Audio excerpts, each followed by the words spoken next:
যে cardio thoracic surgery, মানে যেখানে আপনি বুক কেটে পাঁজর কেটে একটা হার্টকে একদম হাতে নিয়ে দেখছেন, সেই অর্থে বলছি। পেশেন্টের একটা হঠাৎ করে হার্ট অ্যাটাক এলো, 45 মিনিট সিপিআর হলো কিন্তু আসেনি, ওই এখনও ফ্ল্যাট লাইন।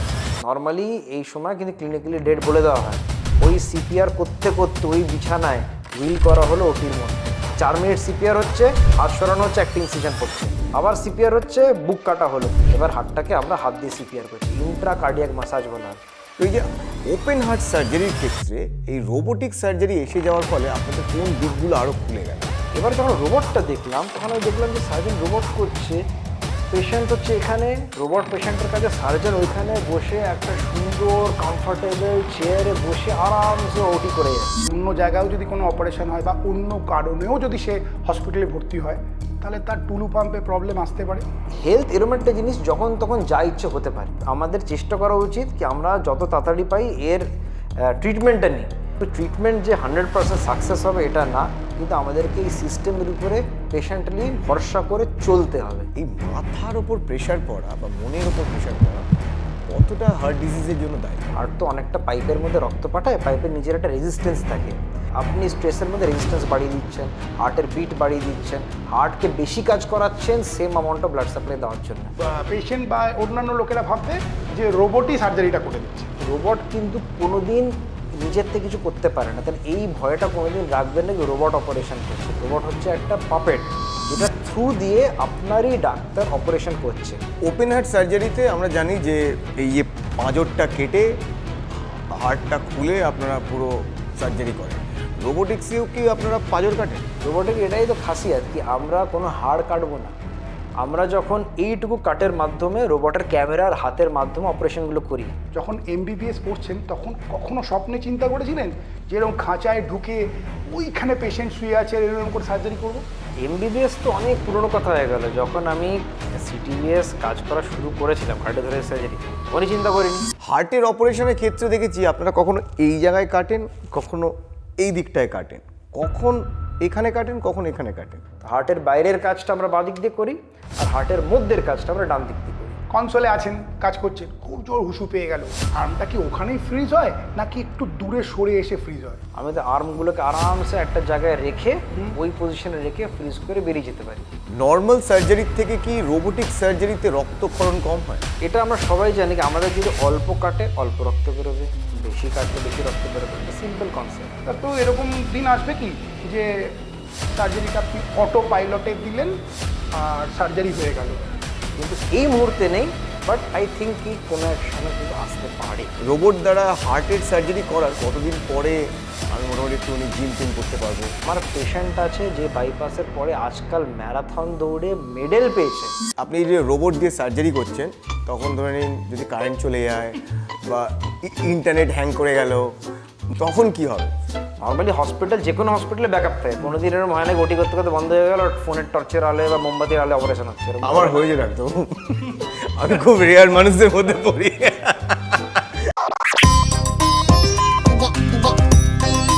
Injection. হাই, আমি সায়ন। কেলো বলবো না। নাম ভুলে গেছো? না, আমি আজকে গল্প বলবো। আচ্ছা, ডাক্তার গল্প হয়ে গেছে, তাই আমি গল্প বলতে চাইছি। সবাই গল্প বলে, আমার একটা গল্প বলার ইচ্ছা, তো আমাকে গল্প বলতে দেবেন। হ্যাঁ, হাই, আমি কুশল, আমি বলবো গল্প।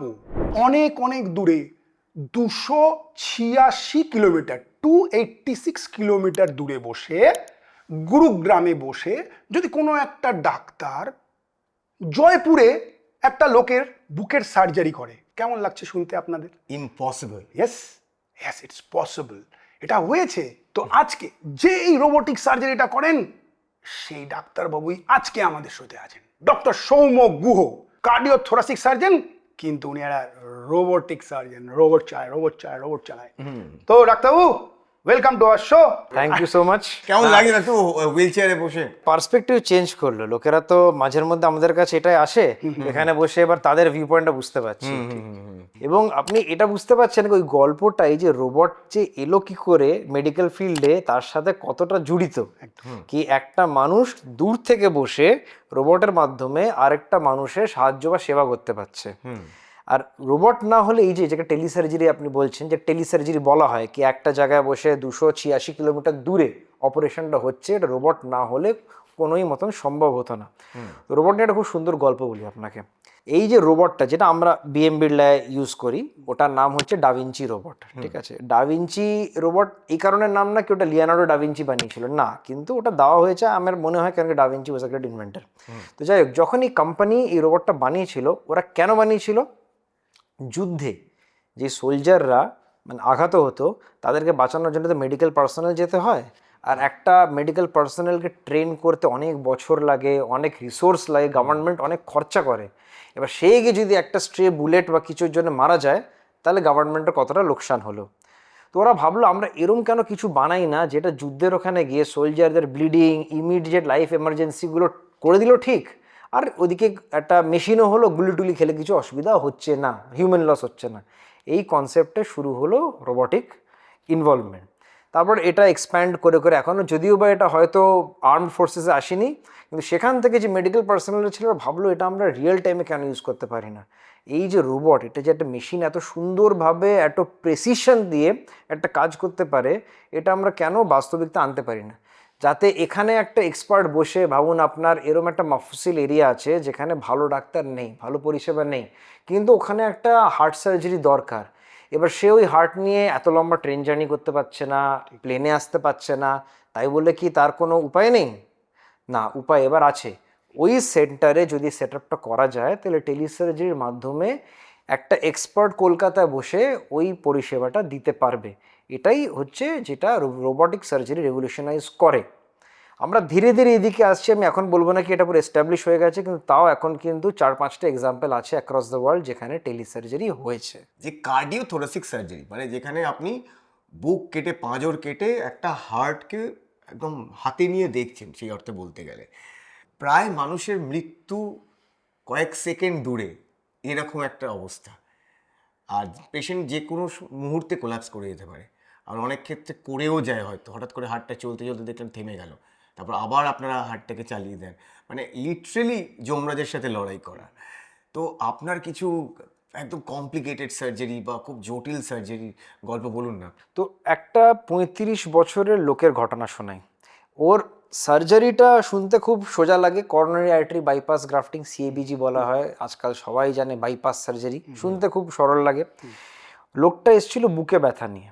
ও যখন এসছে, তো ওর একটা হার্ট অ্যাটাক অলরেডি বাড়িতে হয়েছিল, কিন্তু ভাগ্য ভালো ছিল ও সার্ভাইভ করে হসপিটালে চলে এসছে। হার্ট অ্যাটাকের জন্যে ওর হার্টের ক্ষমতা অনেকটা কমে গেছিলো। আমাদের যেরকম একটা হার্টের পাম্পিং ক্ষমতা থাকে, ওর ধরে নিন অর্ধেকেরও কম হয়ে গেছিলো। আমরা ওকে বললাম যে দেখো তুমি তো ইয়াং আছো, অপারেশনটা করিয়ে নেওয়া কিন্তু জরুরি, নয়তো পরে কিন্তু দুর্ঘটনা ঘটতে পারে। এবার প্রবলেম কী হচ্ছে, হার্ট অ্যাটাকের পরে ওরা তো ওষুধপত্র নিয়ে পেশেন্ট স্টেবল হয়ে গেছে, মানে আপনার ঘা হয়েছে, ব্যান্ডেড মেরে দেওয়া হয়েছে, ঘা তো ঢেকে গেছে। এবার পেশেন্ট ভাবছে না আমি তো এখন ভালো ফিল করছি, আমি ঠিক এখন করাবো না, পরে করাবো। আমরা বললাম যে দেখুন পরে কিন্তু প্রবলেম হতে পারে, আবার যদি অ্যাটাক আসে আপনি সার্ভাইভ করবেন না, আমরা জানি না কী অবস্থায় থাকবে, হার্ট অলরেডি এত কমজোর। যাই হোক, মানলো না। আর আমাদের বাঙালিদের মধ্যে একটা মানে অবাক বিশ্বাস আছে কি সাউথ ইন্ডিয়ায় চিকিৎসা বেশি হয়, মানে পূর্ব মানে আমাদের কলকাতায় নাকি হয় না। তো ওরও সেরকম ধারণা ছিল, না আমার এত বড় অপারেশন, আমার প্রচুর পয়সা আছে, আমি যাব হচ্ছে ব্যাঙ্গালোর। হ্যাঁ, কলকাতার ডাক্তারবাবু যখন নিশ্চয়ই পারবেন না, এই মানে আমরা হিন্দিতে বলে না ঘর কি মুরগি ডাল বরাবর, বাংলায় বলে গেয়যোগী ভিক পায় না। একদম। তো ওই চিন্তায় ছিল। আমরা বললাম কি আপনাকে কিন্তু ফিটনেস টু ফ্লাই আমরা দিতে পারবো না, আপনি নিজের রিস্কে যেতেই পারেন, আপনার শরীর, আপনি পেশেন্ট, আপনি রায় নিন। তো ওরা বলে ঠিক আছে, আমরা ভেবে বলছি। পেশেন্ট আইসিইউতে আছে। পরের দিন আমাদের রাতের বেলা, মানে সেদিনই রাত্রেবেলা বিকেলবেলা মোটামুটি পেশেন্ট পার্টি বলেছে আমরা পরের দিন কিন্তু ফ্লাইটে করে নিয়ে যাবো, আমরা সব বুঝে নেবো, আপনি বাস ডিসচার্জের ব্যবস্থা করুন। এবার নিয়তি দেখুন, সেদিন রাত 11টায় পেশেন্টের একটা হঠাৎ করে হার্ট অ্যাটাক এলো, কিন্তু যেহেতু পেশেন্ট হসপিটালে ছিল, ওই হার্ট অ্যাটাকে পেশেন্টের কিন্তু হার্ট বন্ধ, ব্লাড প্রেশার হচ্ছে 0, ইসিজি যেটা মনিটরে দেখে ফ্ল্যাট লাইন, সোজা রেখা। তক্ষুনি একটা কোড ব্লু বলে জিনিস বলা হয় প্রত্যেকটা হাসপাতালে, যে অ্যানাউন্স হয়, তার মানে পেশেন্টের হার্ট বন্ধ হয়ে গেছে, পেশেন্ট ক্লিনিক্যালি ডেড, কিছু করতে হবে। আমাদের অ্যানেস্থেটিস্টরা সব দৌড়াদৌড়ি করে ছুটে এলো, ছুটে এসে হার্টের উপরে চাপাচাপি, সিপিআর করা হলো, ভেন্টিলেটর মেশিনে দেওয়া হলো। 45 মিনিট সিপিআর হলো, কিন্তু আসেনি, ওই এখনও ফ্ল্যাট লাইন। নর্মালি এই সময় কিন্তু ক্লিনিক্যালি ডেড বলে দেওয়া হয়, কিন্তু পেশেন্ট ইয়াং ছিল। পেশেন্টকে আইসিইউ থেকে ওই সিপিআর করতে করতে ওই বিছানায় হুইল করা হলো ওটির মধ্যে পেশেন্ট সিপিআর করতে করতে টেবিলের উপরে, ওটি টেবিলের উপরে সিপিআর করতে করতে আমরা বুকে কাট মারলাম। মানে 4 মিনিট সিপিআর হচ্ছে, হাত সরানো হচ্ছে, একটা ইনসিশন পড়ছে, আবার 4 মিনিট সিপিআর হচ্ছে, নেক্সট ইনসিশন, আবার সিপিআর হচ্ছে, বুক কাটা হলো, আবার সিপিআর হচ্ছে, পাঁজর সরানো হলো, আবার সিপিআর হচ্ছে, হাতটাকে আমরা নিয়ে এবার আমরা হাত ঢুকে গেছে ভেতরে, এবার হাতটাকে আমরা হাত দিয়ে সিপিআর করছি, ইন্ট্রা কার্ডিয়াক ম্যাসাজ বলা হয়। এই কিন্তু পুরো সিচুয়েশনে পেশেন্টের এখনো একটাও পালস আসেনি, পুরো ফ্ল্যাট লাইন, কিন্তু ব্লাড প্রেশার আমরা সিপিআর করে করে জেনারেট করছি যাতে বাকি অর্গানগুলো মরে না যায়। এই পাম্প করতে করতে আমরা একটা মেশিন আছে আমাদের কাছে, বলা হয় বাইপাস মেশিন। ওটার মধ্যে কি করে আর্টিফিশিয়াল হার্ট লাঙের মতন কাজ করে। ওই সিপিআর করতে করতে ওই অবস্থায় ওই হার্ট নড়ছে, আমাদের হাত নড়ছে, বুক লাফালাফি করছে, সেই অবস্থায় আমরা ওই মেশিনের মধ্যে পেশেন্টকে দিলাম। যখন দিলাম এবার আমরা বুঝতে পারলাম ঠিক আছে মেশিনটা পুরো হার্টের কাজটা করছে। আমরা হার্টটাকে ছাড়লাম, ছেড়ে ওই হার্টের উপরে আমরা বাইপাস সার্জারি করলাম। এবং আমাদের ভাগ্য এত ভালো ছিল, মানে স্কিল তো ছিল, কিন্তু আমি এটা স্কিল দেবো না, এটা বলবো ভাগ্য এবং ভগবানের হাত ছিল পেশেন্টের উপরে। যেই আমরা বাইপাসটা সাকসেসফুলি করলাম, আমরা যখন পাম্প সুইচ অফ করলাম, হার্ট স্টার্টেড বিটিং। একটা সরল রেখা, সেখান থেকে এই যে কার্সিভ রাইটিংটা শুরু হলো, মানে জীবন চলে গেছিল, জীবন দিল। হ্যাঁ, অনেকটাই উপরালা, আর নিচের যে তলার যে লোকটা আছে সেটাও কিন্তু বিশাল বড় রোল প্লে করলো। ডাক্তারবাবু এক্ষুনি আপনি যেটা বললেন যে বুকটা কেটে হার্টটা বন্ধ হয়ে গেছিল, আপনারা হাত দিয়ে পাম্প করছেন, মানে একটা রিক্সার হর্ন বাজানোর মতন। হ্যাঁ ঠিক ঠিক ঠিক, একদম ঠিক। তো এটাকে কি বলে, মানে এটা কেন করেন একটু যদি বলেন। আচ্ছা, সিপিআর এই জিনিসটা, সিপিআর মানে এই যে বুকের উপরে চাপছে কেন, আপনার হার্টের কাজ কি? হার্ট হচ্ছে একটা ব্যাগের মতন মাসেল, রক্ত আসবে, চাপ মারবে, রক্তটা আপনার সারা শরীরে যাবে। রক্ত হচ্ছে আপনার লাইফ লাইন, রক্ত না গেলে ব্রেন, কিডনি, লিভার, ইন্টেস্টাইন যাই হোক না কেন ওরা মরে যাবে ওটা। সিপিআর হচ্ছে হার্ট তো বন্ধ হয়ে গেছে, এবার বুকের উপরে চাপলে কি হচ্ছে, এই হচ্ছে।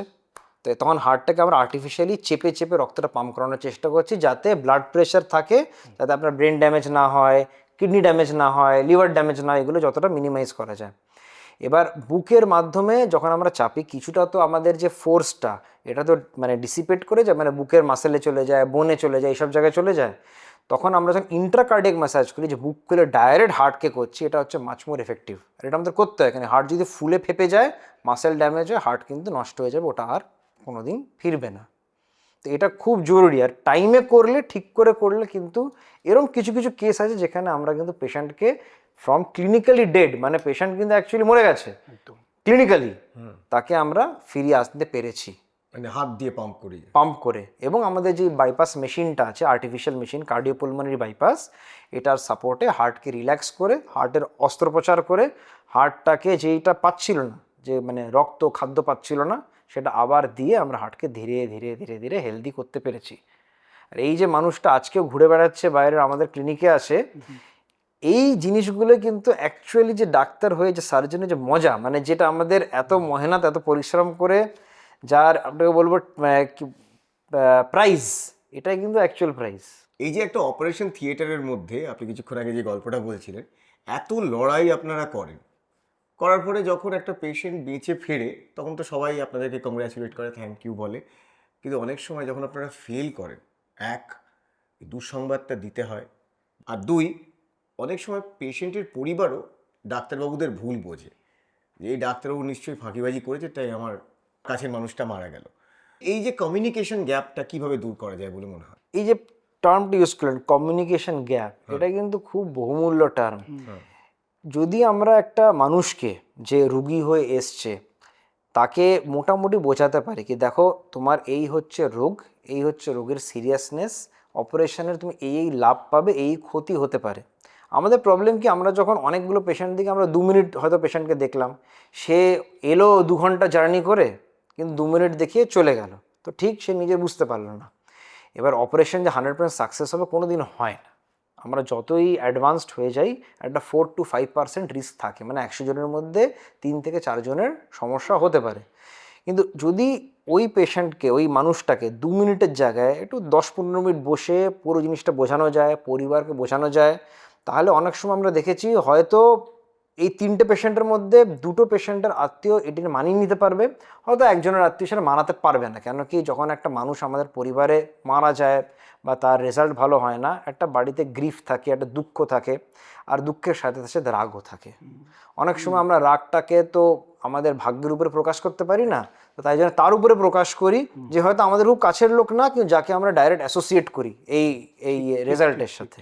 সেই সময় যখন আমাদের ভাবুন কোনো পেশেন্ট আমরা খুব ক্রিটিক্যাল পাই, যেখানে আমরা ঠিক সাকসেস দিতে পারছি না, সময় নিয়ে যদি পেশেন্ট পার্টিকে বোঝানো হয়, হয়তো আমরা রাগটা দূর করতে পারবো না, কিন্তু রাগের পরিমাণটা কম করতে পারি। কারণ পেশেন্টও নিজে বুঝতে পারে যে হ্যাঁ, ওনারা কিন্তু পুরো চেষ্টা করেছে, চেষ্টা করার পরেও কিন্তু ওনারা পারেনি। লোকেরা হয়তো বলে ডাক্তারবাবু আপনি ভগবানের মতন বা এইসব জিনিসপত্র, কিন্তু আপনাকে বুঝতে হবে আমরা হচ্ছে অ্যাকচুয়ালি সায়েন্টিস্ট। মেডিকেল হচ্ছে একটা সায়েন্স, অনেক পড়াশোনা করে, অনেক লিটারেচার পড়ে একটা সায়েন্স তৈরি হয়েছে, যেটা দিয়ে আমরা পেশেন্টের সার্ভিসে আমরা কাজকর্মগুলো করি। তো এর মধ্যে 100% গ্যারেন্টি তো ভগবান ছাড়া দিতে পারে না, তো আমরাও দিতে পারি না। কিন্তু হ্যাঁ, অন্যদের তুলনায় আমরা হচ্ছে বেস্ট প্লেসড আপনার হেলথটা বোঝার জন্য এবং আপনাকে এই পরিষেবার মাধ্যমে সুস্থ করার জন্য। এই জিনিসটা বুঝতে হবে। আমার মনে হয় এখান থেকেই যত সমস্যা শুরু হয়েছে, যে ডাক্তারবাবুদের সাথে ঈশ্বরকে অ্যাসোসিয়েট করা। হ্যাঁ, একদমই উচিত। যে আমরা ভুলেই গেছি যে ডাক্তারবাবুরা মানুষ, আর যে কোনো প্রফেশনের ভুল কিন্তু আমরা অ্যাকসেপ্ট করে নিই at the end of the day. কিন্তু ডাক্তারি প্রফেশনের ভুল আমরা কোনোভাবেই মানতে চাই না, এবং আলটিমেটলি গিয়ে ভগবান থেকে রাক্ষস বা শয়তানের পর্যায়ে একদম ডাক্তারবাবুকে ফেলে দিতে আমাদের 2 সেকেন্ডও লাগে না। ঠিক ঠিক, মানে আপনি যেটা বললেন সেটা যে কোনো একটা কার্ডিয়াক কমপ্লিকেশন নিয়ে একটা পেশেন্ট ভর্তি আছে, তার আরও সিরিয়াস কন্ডিশন হলো সেটা। ধরুন পেশেন্টের একটা লং বোন ফ্র্যাকচার নিয়ে ভর্তি হয়েছে, তার একটা সিভিয়ার কার্ডিয়াক কমপ্লিকেশন, ঠিক আছে। তো পেশেন্ট ভাবে যে আমার ঠ্যাং ভেঙেছে, তো হঠাৎ করে আমি সন্ধেবেলা গিয়ে দেখলাম ঠিক আছে, আমার সাথে কথাবার্তা বলছিল, আমাকে রাত্রেবেলা ফোন করে বলছে এ তো ক্যাথ ল্যাবে নিয়ে গেছি। এই ব্যাপারটাও তো আছে যে কতটা চেঞ্জ হতে পারে একটা পেশেন্ট, মানে সারা শরীরে অন্য জায়গায়ও যদি কোনো অপারেশন হয় বা অন্য কারণেও যদি সে হসপিটালে ভর্তি হয়, তাহলে তার টুলু পাম্পে প্রবলেম আসতে পারে। প্রচুর এক্সাম্পল আছে। কে আমরা সবাই পছন্দ করতাম, কি সুন্দর গান গাইতো, মানে ফ্যান্টাস্টিক সিঙ্গার, নিশ্চয় কিছু কিছু বুঝেছে নিজের ব্যাপারে, তাও অতটা সিরিয়াস ছিল না বলে কনসার্ট করতো, স্টেজে হার্ট অ্যাটাক এসছে। জাসপাল রানা যে আমাদের শুটিং কোচ, তার হলো, সৌরভ শুক্লা জিম করতে গিয়ে। সো এরম কিন্তু অনেক ঘটনা আছে যেখানে হঠাৎ হতে পারে। আর এরা এরম নাকি এরা বেড বাউন্ড ছিল, রুগী ছিল, কমজোর ছিল, অ্যাবসলিউটলি ফিট পিপল, ভালো হেলথ কেয়ার ফ্যাসিলিটি অ্যাভেলেবেল ছিল, খাদ্য ভালো, স্বাস্থ্য খুবই ভালো, তা সত্ত্বেও হয়েছে। তাহলে এটা মানে আমাদের সবাইকে মেনে চলতে হবে কি হেলথ এরম একটা জিনিস যখন তখন যা ইচ্ছে হতে পারে, ডিসপাইট আমাদের বেস্ট এফার্ট। কিন্তু হলে আমাদের চেষ্টা করা উচিত কি আমরা যত তাড়াতাড়ি পাই এর ট্রিটমেন্টটা নিই। কিন্তু ট্রিটমেন্ট যে 100% সাকসেস হবে এটা না, কিন্তু আমাদেরকে এই সিস্টেমের উপরে পেশেন্টলি ভরসা করে চলতে হবে। আমরা ডাক্তার হিসেবে আমরা পেশেন্ট হতে পারি, আমরা যে ডাক্তার ইভেন আমরা পেশেন্ট হতে পারিনি। এবার আমরা যখন পেশেন্ট হই, আমাদের খারাপ পেশেন্ট কি হয় না কেন? কেন আমরা জানি ব্যাপারটা কি আছে। আর ট্রিটিং ডাক্তারকে সব থেকে বেশি হ্যারাস কিন্তু আমরাই করি। আমাকে ডাক্তারবাবু প্রায়শই একটা কথা বলে যে doctors are the worst patient. Absolutely, একদম একদম। Why so? আমার একটা পেশেন্ট ভর্তি আছে যার ছেলে ডাক্তার, মানে এত প্রশ্ন করে মানে মাঝে মাঝে আমার মনে এত প্রশ্ন তো আমার পরীক্ষার টিচার আমার সাথে করেনি কোনোদিন। আপনাদের সব পেশেন্ট এবং পেশেন্টের পরিবারের লোকজন খুব ভয় পায়, আর একদম এরকম করে রিপোর্টগুলো যখন দেখে না, তখন এরকম করে দেখে, ইসি ইকো এরকম করে তাকায়, এরকম করে দেখে, এরকম করে তাকায়, এরকম করে দেখে। আর যদি দেখে এ ভুরু কুচকাচ্ছে, তখন ওই ব্যাস হয়ে গেল। এত ভয় পায় কেন আপনাদের পেশেন্ট? আপনি নিজের না ভাইভা চিন্তা করুন, যখন ভাইভা হতো কলেজে, বাবা চিন্তা করতে চাই না। এবার যখন আমি বসেছি ভাইভা, এবার আমাদের যারা এক্সামিনার ছিল তাদের ভাইভার সময় না পার্কিনসন্স হয়ে যেত, মানে একদম চেহারাটা এরম, মানে দেখে বুঝতে পারছি না ঠিক বলছি না ভুল বলছি। তো সেরকমই একটা সামনে কাগজ আছে, প্রশ্ন জিজ্ঞেস করলো, বললাম, দেখলো এরম করে, আবার দেখলো, এবার এরম করলো, আমরা ওখানে ওই ভাবছি যা এবার তো আর পাস করতে পারলাম না, আবার 6 মাস পরে আসতে হবে। তো পেশেন্ট পার্টিরও তখন ওরম অবস্থায়। এই জিনিসটা আমি দেখতাম যখন আমাদের ট্রেনিং হতো বা আমার ক্যারিয়ারের শুরুর দিকে দেখতাম যে পেশেন্ট পার্টি অনেক সময় খুলে কথা বলতে চাইতো না, বা ওরা অনেক ভয় পেতো জিজ্ঞেস করতে, এটা মিসকমিউনিকেশন করে পরের দিকে গিয়ে। এখন যখনই আসে পেশেন্ট, প্রথমে যেটা আমার পুরো টিম করে, পেশেন্ট যখনই আসবে first thing they will be greeted by হচ্ছে একটা স্মাইল। যে আমার কোঅর্ডিনেটর এসে সবসময় স্মাইল, মানে কোনো ওই গম্ভীরতা নিয়ে ক্লিনিকে এসছি মানে সবাই খুব সিরিয়াস, সবাই গম্ভীর না, আমরা এটা চেঞ্জ করার চেষ্টা করছি। ম্যাক্সিমাম শুরুর দিকে এটা হতো না, লোকেরা ভাবতো কি এরা কিন্তু সিরিয়াসই না, কি হচ্ছে। কিন্তু বিলিভ মি এখন প্রত্যেকজন এটা অ্যাপ্রিসিয়েট করে কিনা ওনাদের ওখানে গেলে আমাদের মন হালকা হয়ে যায়। কোঅর্ডিনেটর উইথ আ স্মাইল আনে, আমাদের প্রথম লাইন হচ্ছে আচ্ছা বলুন আজকে আপনার কি সাহায্য করতে পারি, নাথিং এলস। ওই দুটো লাইন আমি দেখেছি পেশেন্ট অনেকটা রিল্যাক্স হয়ে যায়, বসে তারপরে কথা বলে। অনেক সময় ও যদি 10টা কথা বলে, 2টো আমাদের কাজে লাগে, 8টা আমাদের কাজে লাগে না। কিছু কিছু পেশেন্ট আছে পুরো মানে ঘর সংসারের কথা বলে দেয়, সেটা কিছু করার নেই। কিন্তু যখন আমরা পেশেন্টকে প্রথম 2 মিনিট কথা বলতে দিই আনইন্টারাপ্টেড করে, ওরা অনেক রিল্যাক্স হয়ে যায়। সেটা আমার ক্লিনিক, আমার প্র্যাকটিসে আমি করি। আর আমার মনে হয় এটা যতদিন ধরে, যত বছর ধরে করছি, এটা কিন্তু পেশেন্ট অনেকটা খুলে আমাদের সাথে মেলে, এবং এই জন্য কমিউনিকেশন গ্যাপটা অনেকটা কমে যায়।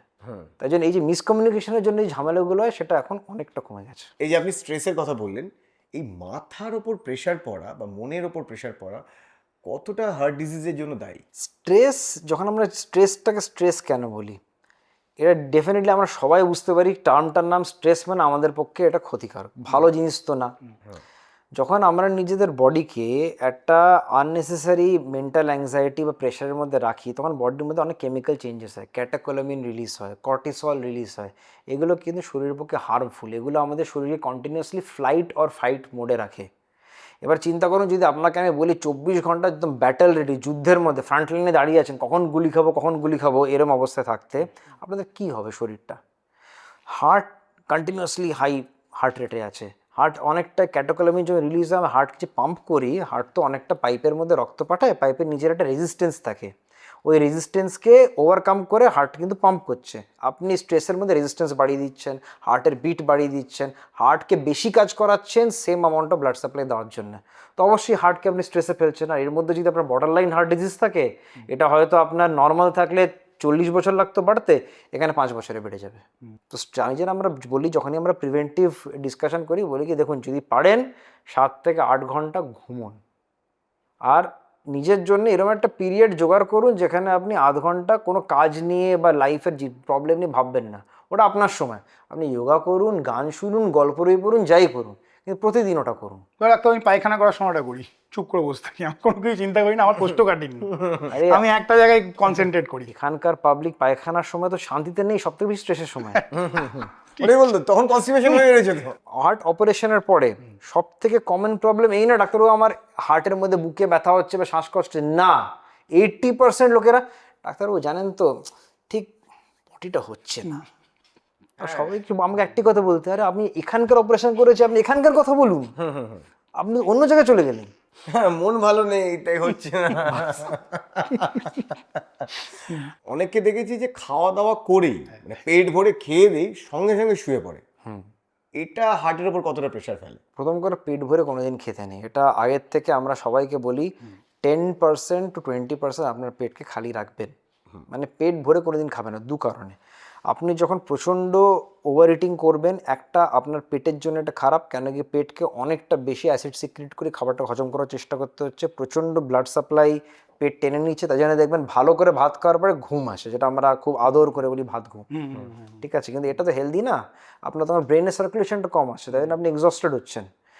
আর এতটা খাবার তো আপনি কোনোদিন ডাইজেস্ট করতে পারবেন, আপনার বডি রিকোয়ারমেন্ট এইটুকু, আপনি এতটা বডিকে দিলে তার মধ্যে এই যে সাইড এফেক্ট, ট্রাইগ্লিসারাইড, কোলেস্ট্রল, এগুলো সব সৃষ্টি হবে। প্লাস দেখবেন যাদের হার্টের রোগ আছে, অনেক সময় আমরা বলবো অনেক খেয়ে নিয়েছি, বুকে এরকম চাপ ধরছে, শ্বাসকষ্ট হচ্ছে। তো যখনই আপনি ওভার ইট করবেন, এটা কিন্তু প্রেসিপিটেট করবে, কেন কি আপনার ব্লাড সাপ্লাই কিন্তু এবার ডাইরেক্ট হয়ে যাচ্ছে ইন্টেস্টাইনের স্টামাকের দিকে, ঠিক। সেকেন্ড জিনিস, যখনই আপনি খেয়ে শুয়ে পড়ছেন, আপনার পেট ভরে আছে, ডায়াফ্রাম আছে হার্ট আর পেটের মাঝখানে, যেটা মানে বেসিক্যালি আপনার বুক আর পেটের মাঝখানে দেওয়াল, যেটা সেপারেট করে, এবার সেটা উপরের দিকে চলে যায় যখনই আপনি শোন। আর পেট ভরে খেলে আরও উপরের দিকে চলে যায়, তখন আপনার অক্সিজেন লেভেলস কমে যায়, লাংসের নিচের পার্টটা এক্সপ্যান্ড করতে পারে না, তো কষ্টটা আরও বেড়ে যায়। তো এই জন্য ডায়েটের পক্ষে আমরা বলি কি, পার মিল আপনার যদি মনে হয় আপনি 100 ইউনিট খাচ্ছেন, আপনার 80 ইউনিট খাওয়া উচিত, কি 20% মতন খালি। আর খেয়েই শুয়ে পড়বেন না, একদম না, মিনিমাম 1 আওয়ার আপনি ইরেক্ট বা সেমি ইরেক্ট পশ্চারে থাকা উচিত। তারপরে খাওয়া দাওয়া নিয়ে আলোচনা হচ্ছে, ডাক্তার চেহারাটা বানিয়ে রেখেছে। কিন্তু খাওয়া দাওয়া তো করা উচিত। এবং ডাক্তারবাবু যেটা বলতে চাইছেন যে খাবেন না বলেননি, বলেছি 100% যদি আপনি খেতে পারেন, আপনার পেটের যদি 100% ক্ষমতা থাকে, আপনি 80% খান, 20% আপনি খালি রাখুন। আর 80% যেই ব্যাপারটা খাবেন না, যদি বাড়ির খাবার হয় ও সবচেয়ে ভালো। বাইরের খাবার খাবেন না। তাই ডাক্তারবাবুরও যাতে রান্নাঘর একদম রঙিন থাকে, দারুণ দারুণ সব রান্না হয়, তার জন্য রঙিন গিফট হ্যাম্পার থাকছে, মশলাদার গিফট হ্যাম্পার থাকছে আমাদের গিফট স্পন্সর শালিমারের পক্ষ থেকে। এই ব্যাগের মধ্যে ডাক্তারবাবুর রান্নাঘরের জন্য সমস্ত সামগ্রী রয়েছে এবং তার সাথে রয়েছে আইকনিক শালিমারের নারকোল তেল। তো সার্জারি করার সময় আগে তো গ্লাভস ফাভস যখন পরতেন তখন তো সব আংটি ফাংটি খুলে ফেলতে হতো, ঘড়ি ফড়ি খুলে ফেলতে হতো। এখন পুরো সেজে গুজে অপারেশন করছেন ডাক্তার। হ্যাঁ, কেন? Yes! ঠিক বলছি তো, বলেই ফেলি। এখন তো হাতে আর 5টা আংটি পরে অপারেশন করে। হ্যাঁ, সার্জেন কনসোলে ঢুকে এরকম করে। সার্জেন কনসোলে বসে সার্জারি করছেন, যখন এমবিবিএস পড়ছেন তখন কখনো স্বপ্নে চিন্তা করেছিলেন যে এরকম খাঁচায় ঢুকে ওইখানে পেশেন্ট শুয়ে আছে এরকম করে সার্জারি করব? না, কোনো দিন না। এমবিবিএস তো অনেক পুরনো কথা হয়ে গেল। যখন আমি সিটিভিএস কাজ করা শুরু করেছিলাম কার্ডিওথোরাসিক সার্জারি, তখনই চিন্তা করিনি। আমরা যখন কার্ডিওথোরাসিক কাজ করছিলাম, একটা কানে কথা এসেছিল কি হ্যাঁ একটা রোবোটিক সার্জারি হচ্ছে। এবার রোবোটিক সার্জারি হচ্ছিল তখন ইউরোলজিতে এবং জেনারেল সার্জারিতে, পেটের মধ্যে আর প্রস্টেটের জন্য। আমরা তখন ভাবতাম আচ্ছা কী করে করছে, এটা একটা কৌতূহল ছিল কি আমরা জানতে চাই কেমন করে হচ্ছে, কি করা যেতে পারে। তো অনেক বছর আগে একটা রোবোটিক ইউরোলজি সার্জারি দেখতে গেছিলাম, করে টোরে আমার তো দেখে মনে হলো খুব কমপ্লেক্স, এটা কি হার্টের মধ্যে কী করাবে, পেট এত বড় একটা জিনিস, ওখানে এত বড় ফুলি দেওয়া যায়, অনেক স্পেস, আরামসে করা যাবে, এটা আপনার একটা রিব কেজ এতটা শক্ত জিনিস, ওর মধ্যে তো করা অসম্ভব। তো সেটা তারপর আমি চিন্তাই ছেড়ে দিলাম অনেক বছর ধরে। তারপরে খুব রিসেন্টলি আমি দেখলাম একটা ট্রেন্ড শুরু হয়েছিল সাউথ ইন্ডিয়ায়, রোবোটিক হার্ট সার্জারি হচ্ছে, রোবোটিক হার্ট সার্জারি হচ্ছে। তো সাউথ ইন্ডিয়া আমি গেলাম, অনেকবার গেছি, গিয়ে ওখানে অনেকগুলো হাসপাতালে গেছি, ওখানে ওদের রোবোটিক হার্ট সার্জারি দেখেছি, দেখে ব্যাপারটা বুঝে তারপরে আবার মোটামুটি মনে হলো না ইট ইজ ফ্যান্টাস্টিক। আর এই জিনিসটা সাউথ ইন্ডিয়া কেন থাকবে, এই জিনিসটা আমাদের ইস্ট ইন্ডিয়া কেন আসবে না? ঠিক, ওইটাই ছিল মোটিভেশন ইস্ট ইন্ডিয়ায়, স্পেশালি আমাদের কলকাতায় রোবোটিক সার্জারিটাকে হার্টের জন্যে নিয়ে আসতে। এখানে তো অলরেডি রোবোটিক পেটের সার্জারি হয়, রোবোটিক নিয়ের সার্জারি হয়, অনেকদিন ধরে হচ্ছে, কিন্তু হার্টেরটা হয় না কেন? আমরা তো ওপেন সার্জারি এত ভয় পাই, এবার যদি কাউকে বলি না না রোবট অপারেশন করবে, তার মাথায় তো আরও 30খানা প্রশ্ন ঢুকে গেল। তো ডাক্তারবাবু, আমরা যেরকম জানি যে একটা সার্জারির এভলিউশন আমরা জানি যে প্রথমে এত বড় কাটা হতো, তারপর মাইক্রো সার্জারি, ল্যাপ্রোস্কোপি, রোবোটিক্স। তো এই যে ওপেন হার্ট সার্জারির ক্ষেত্রে এই রোবোটিক সার্জারি এসে যাওয়ার ফলে আপনাদের কোন দিকগুলো আরও খুলে গেল? তো এই যে জার্নিটা, যেটা ওপেন থেকে মাইক্রো মানে MICS থেকে নিয়ে রোবোটিক, এটা খুব ইন্টারেস্টিং। এই জার্নিটা আমাকে করতে হয়েছে পুরোটাই। আর আমরা প্রথমে যখন আমি এখানে কাজকর্ম শিখেছিলাম, আমরা মেনলি ওপেন হার্ট সার্জারি শিখেছিলাম আর ওটাই মেনলি করতাম। কিন্তু এটা কি হতো, অনেক পেশেন্ট ভয়ের চোটে করাতে চাইতো না, মানে রোগ আছে, আমাকে পেশেন্ট এরকম বলেছে কি না না না আমি কাটাকাটি করবো না, মরে গেলে মরে যাবো, কাটাকাটি করবো না। এটা শুনে আমাদের খুব খারাপ লাগতো, মানে এত কি ভয় একটা ট্রিটমেন্টের প্রতি, কি মরে গেলে মরে যাবো বলছে কিন্তু ট্রিটমেন্টটা করাবো না। তখন আমরা সার্ভে কন্ডাক্ট করতাম, তখন তো আমরা ছিলাম গভর্নমেন্ট হসপিটালে। তো সার্ভে কন্ডাক্ট করতাম কি না কেন করাতে চান না, আপনার মাথায় এই সার্জারি কী আছে? না না আপনি কেটে দেবেন এত বড়, পুরো একদম গলার থেকে পুরো পেট অব্দি কেটে দেবেন, তারপর আমাকে সারাক্ষণ বিছানায় শুয়ে থাকতে হবে, অর্ধেক পেশেন্ট তো বাঁচবেই না, আমরা আর করবো না। তো ওই জায়গাটাতে ওদের বোঝানো কি না এটা আপনার লাইফ সেভিং সার্জারি, আমরা এত বড় কাটি না, ঠিক আছে আমরা বুকটা তো কাটবো কিন্তু পরে আপনি করতে পারবেন, একটু সময় লাগবে, এটাই অব্দি এলাম। তাতে ঠিক আছে, হয়তো 10% কনভিন্স হলো। তারপরে পুরো বিশ্বে চিন্তা করা গেল কি না কী করা যেতে পারে এই ভয়টা কমানোর জন্য। তো এলো MICS, minimal invasive cardiac surgery, যেখানে আমরা বললাম ঠিক আছে আমরা বুকের মাঝখানটা তো কাটবো না, আমরা সাইড দিয়ে করব। কিন্তু আমাদের কাছে যে ইনস্ট্রুমেন্ট ছিল সেটা দিয়ে যে অপারেশনটা আমাদেরই করতে হবে। এবার হয়তো আমরা পুরো হার্ট ঢোকাতে পারলাম না, কিন্তু আমাদের তো ইনস্ট্রুমেন্ট ঢুকি জিনিসটা তো করতে হবে, একই করতে হবে, আর অতটাই ভালোভাবে করতে হবে যেটা ওপেন সার্জারিতে হয়, নয়তো মানুষ করাতে চাইবে কেন যদি ঠিকঠাক রেজাল্ট না পায়। MICS এলো, কিন্তু MICSে আমরা দেখলাম যখন আমরা MICS করছি পেশেন্ট তো ভালো কমফোর্টেবল আছে, কিন্তু ডাক্তারদের করতে জিনিসটা খুব কষ্টকর হচ্ছিল। কিন্তু যেখানে আপনার এতটা স্পেস পাওয়া যাচ্ছে ভেতরে, সেখানে আপনি পাঁজরের মাঝখান থেকে সেম কাজ করতে যাবেন, তো আপনাকে অনেক টানাহাচড়া করতে হবে, তাতে পাঁজরও ভাঙতো, পরে আমরা ঠিক করে দিতাম। কিন্তু আলটিমেটলি ওই যে আমাদের চিন্তা কি হাড় ভাঙবে না, এটা তো বোঝাতে পারলাম না।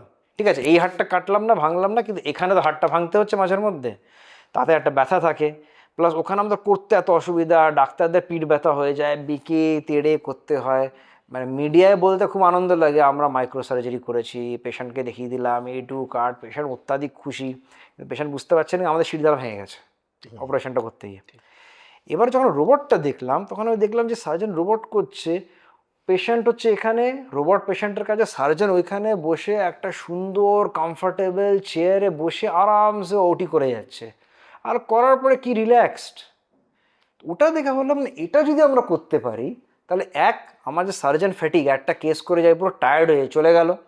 আমি যেটা এত কষ্ট করে একটা ছোটো জায়গা দিয়ে ইনস্ট্রুমেন্ট ঘুরিয়ে নাড়িয়ে করছি, তার সাথে যেই প্রবলেমগুলো, যে সেফটি প্রবলেম হতে পারে সেটা চলে গেল, কারণ এখানে আমি ভালো করে দেখে করতে পারছি, ওখানে আমি আমার নিজের চোখ দিয়ে দেখে করছি, আর রোবট আমাকে 10 ম্যাগনিফিকেশান দেয়, 10 গুণ বেশি। আর যেটা আমি হয়তো এখান থেকে ভাবুন ওখানে দেখছি, আমি যতই মাথা ঘোরা এই করি আমার ডিস্টেন্স তো ওইটুকুই, ঠিক। ওটা তো কমাতে পারছি না, কিন্তু রোবটের ক্যামেরাটা তো আপনার যদি এখানে অপারেশন করছি এত অবধি চলে যায়। মানে দিল চিরকে দেখ তেরা হি নাম হ্যায় লিখা, একদম ওরকম মানে হ্যাঁ। ওই লেভেলের দেখা যায়, ওই কার level এ মনে সত্যি নাম নাম লেখা আছে কিনা। 3D ম্যাগনিফিকেশন, 3D 3D এই যে কথাটা বললেন। এবার ল্যাপ্রোস্কোপিতে প্রবলেম কি হচ্ছে, ল্যাপ্রোস্কোপি বা আমরা যদি ক্যামেরা নিয়ে, অনেকজন বলতে পারে ঠিক আছে ডাক্তারবাবু রোবট কেন, আপনি একটা ক্যামেরা লাগিয়ে দিন না, ক্যামেরা লাগিয়ে স্ক্রিনে দেখে অপারেশন করুন, গলব্লাডার তো করে। তাদেরকে আমি বলি দাও গলব্লাডার তোমার যদি ছিঁড়ে যায় কিছু হবে না, হাড়টা ছিঁড়ে গেলে কিন্তু খুব কষ্ট। হ্যাঁ, প্রি ওয়েডিং এর যারা ভিডিও করে তাদের নিয়ে আসবে, গিম্বেল নিয়ে চলে আসবে, হার্টের সামনে গিয়ে এরকম করে। আর এবার ল্যাপ্রোস্কোপির সব থেকে বেশি সমস্যা হচ্ছে এই যে স্ক্রিনে 2D মানে ডেপথ পারসেপশন তো নেই। এবার আমি হয়তো ঠিক আছে খুব পড়াশোনা করে অনেকগুলো অপারেশন করে আমার একটা আইডিয়া হয়ে গেছে কি হার্টের দূরত্ব এখান থেকে এতটা, আমার অ্যাসিস্ট্যান্টের তো নেই। ঠিক। এবার সে তো বুঝতে পারছে কত দূরত্ব, সে আমাকে ইনস্ট্রুমেন্ট ধরাতে গেলে হার্টের মধ্যে ঢুকিয়ে দিল, এটা তো খুব কেলেঙ্কারি ব্যাপার। তো রোবট কী করে 3D দেয়, ডেপথ বুঝতে পারে, আমি এক্স্যাক্টলি জানি এখানে হচ্ছে এই হার্ট, এখানে হচ্ছে এই আর্টারি, এখানে হচ্ছে এই ভেন, মানে প্রেসিশনটা ওই লেভেলে চলে যায় কি আমি এক তো ওটাকে তো কাছের থেকে দেখতে পাচ্ছি, এটা সাধারণ চোখে দেখতে পাবো না, প্লাস আমি এক্স্যাক্টলি জানি আমি কোথায় অপারেশন করবো, মার্জিন অফ এরার একদম নামিয়ে <1% করে দেয় রোবটটা। প্লাস আমার যে ফ্যাটিক, এত কষ্ট যে শারীরিক একটা অপারেশন করতে, ওটা চলে যায়, আমি রোবটে বসে করছি। আমি যখন MICS করি আমার কতগুলো হাত, 2টো হাত, কিছু করার নেই, দুটো ইনস্ট্রুমেন্ট, রোবট আমাকে দেয় 4টে হাত। তো আমি একটা মেশিন পাচ্ছি যার কোনো ট্রেমার নেই, আমি একটা মেশিন পাচ্ছি যার হাতের সাইজ হচ্ছে 8 মিলিমিটার, মানে আমার আঙুলের সাইজের। আমি একটা মেশিন পাচ্ছি আমাকে 4টে হাত দিচ্ছে, আমি একটা মেশিন পাচ্ছি যে আমাকে আমার স্ট্রাকচারটা এত কাছে দেখাচ্ছে। এই মেশিনটা যখন আমি পাচ্ছি আমার তো অপারেশন করার অপারেশন করার সুবিধা অনেকটা বেড়ে গেল। আর আমি যখন স্ট্রেস ফ্রি অপারেশন করতে, তো অবভিয়াসলি পেশেন্টের জন্য রেজাল্টটা বেটার হবে। তো এই যে ট্রেমার রেজিস্ট করছে, মানে হ্যাঁ। কম্পন, মানে হাত কাঁপতে কাঁপছে, পারে, হ্যাঁ। ডাক্তারবাবুর বয়স হয়েছে, কিন্তু রোবটের হাত কিন্তু কখনোই কাঁপবে না, একদম স্টেডি। তো আপনি ধরুন এরকম কনসোলে কাজ করছেন, আপনার প্রচণ্ড জোরে হাঁচি পেয়ে গেল, আপনি হাঁচলেন, কিন্তু আপনার তো হাতও নড়বে, যদি আপনি এমনি যখন কনভেনশনাল কাজ করছেন তখন তো আপনাকে হাত সরিয়ে নিতে হবে। Yes. কিন্তু এখানে আপনি হেঁচেও দিলেন, কোনো অসুবিধা নেই। আর একটা জিনিস আমি জিজ্ঞেস করি, সেটা হলো আপনি যখন কনসোলে কাজ করছেন তখন কি আপনি ওকে ভয়েস কমান্ড দিতে পারেন? রোবটকে? হ্যাঁ। আচ্ছা, রোবটের সব থেকে ভালো জিনিস বুঝতে হবে, রোবট হচ্ছে একটা ডিজিটাল পাপেট। তো এটা কিন্তু মাস্টার স্লেভ রিলেশনশিপ বলে একটা টেকনোলজিতে বেস করা হয়। মানেটা কি, আমি আমার হাতটা যতটা মুভ করব রোবট কিন্তু সেটুকুই করতে পারে। রোবটের নিজের কিন্তু 1%ও ক্ষমতা নেই কিছু করার, কিছু চিন্তা করার বা আমার মুভমেন্টকে নেগেট করার। ওটা আপনি ধরুন একটা পাপেট যে আমার মুভমেন্টসকে কপি করবে, মিমিক করবে, ঠিক? তো আমাকে রোবটকে কোনো ভয়েস কমান্ড দেওয়ার দরকার নেই। হ্যাঁ, কিন্তু ভয়েস কমান্ড কাদের দেওয়ার দরকার, আমার যারা অ্যাসিস্ট্যান্ট নার্সেস আছে, যারা ওখানে পেশেন্টের বেড সাইডে আছে, যারা রোবটকে ইনস্ট্রুমেন্ট দিচ্ছে, রোবট থেকে ইনস্ট্রুমেন্ট নিচ্ছে, ইনস্ট্রুমেন্টগুলো ক্লিন করছে, রোবটের পজিশন দেখছে, পেশেন্টের ওয়েলবিংটা দেখছে কি পেশেন্ট ঠিক আছে কি না, রোবটটা ঠিকঠাক করে কাজ করছে কি না, এদের সাথে কমিউনিকেট করা দরকার। তো ডাভিঞ্চি যে আমরা যখন রোবটটা ইউজ করি ওর 3টে ভাগ থাকে। একটা যেখানে আমি বসি, যেটা আপনারা বললেন সার্জিক্যাল কনসোল, যেখানে বসে আমি দেখে অপারেশনটা করছি। একটা হচ্ছে রোবটিক আর্ম, যেখানে 4খানা হাত মিলে পেশেন্টের মধ্যে ছোট ছোট 8 মিলিমিটার ফুটোর মধ্যে দিয়ে গিয়ে পেশেন্টের মধ্যে অপারেশনটা করছে। এবং একটা যেটা পেশেন্ট কার্ট বলা হয়, যেখানে একটা বড় মনিটর আছে, সেই মনিটরে ওটির মধ্যে প্রত্যেকটা জোন দেখতে পাচ্ছে একদম ওটাই যেটা আমি দেখতে পাচ্ছি। ঠিক। আর ওটা আমাদের শেখাতেও কাজে লাগে অন্যদেরকে, প্লাস ওটা আমার পুরো টিম দেখে তার মানে আমি জানে, আমি যদি বলি আমার এটা চাই বা এই জায়গায় এটা করতে হবে, ওরা এক্স্যাক্টলি জানে আমি কি বলছি। ঠিক।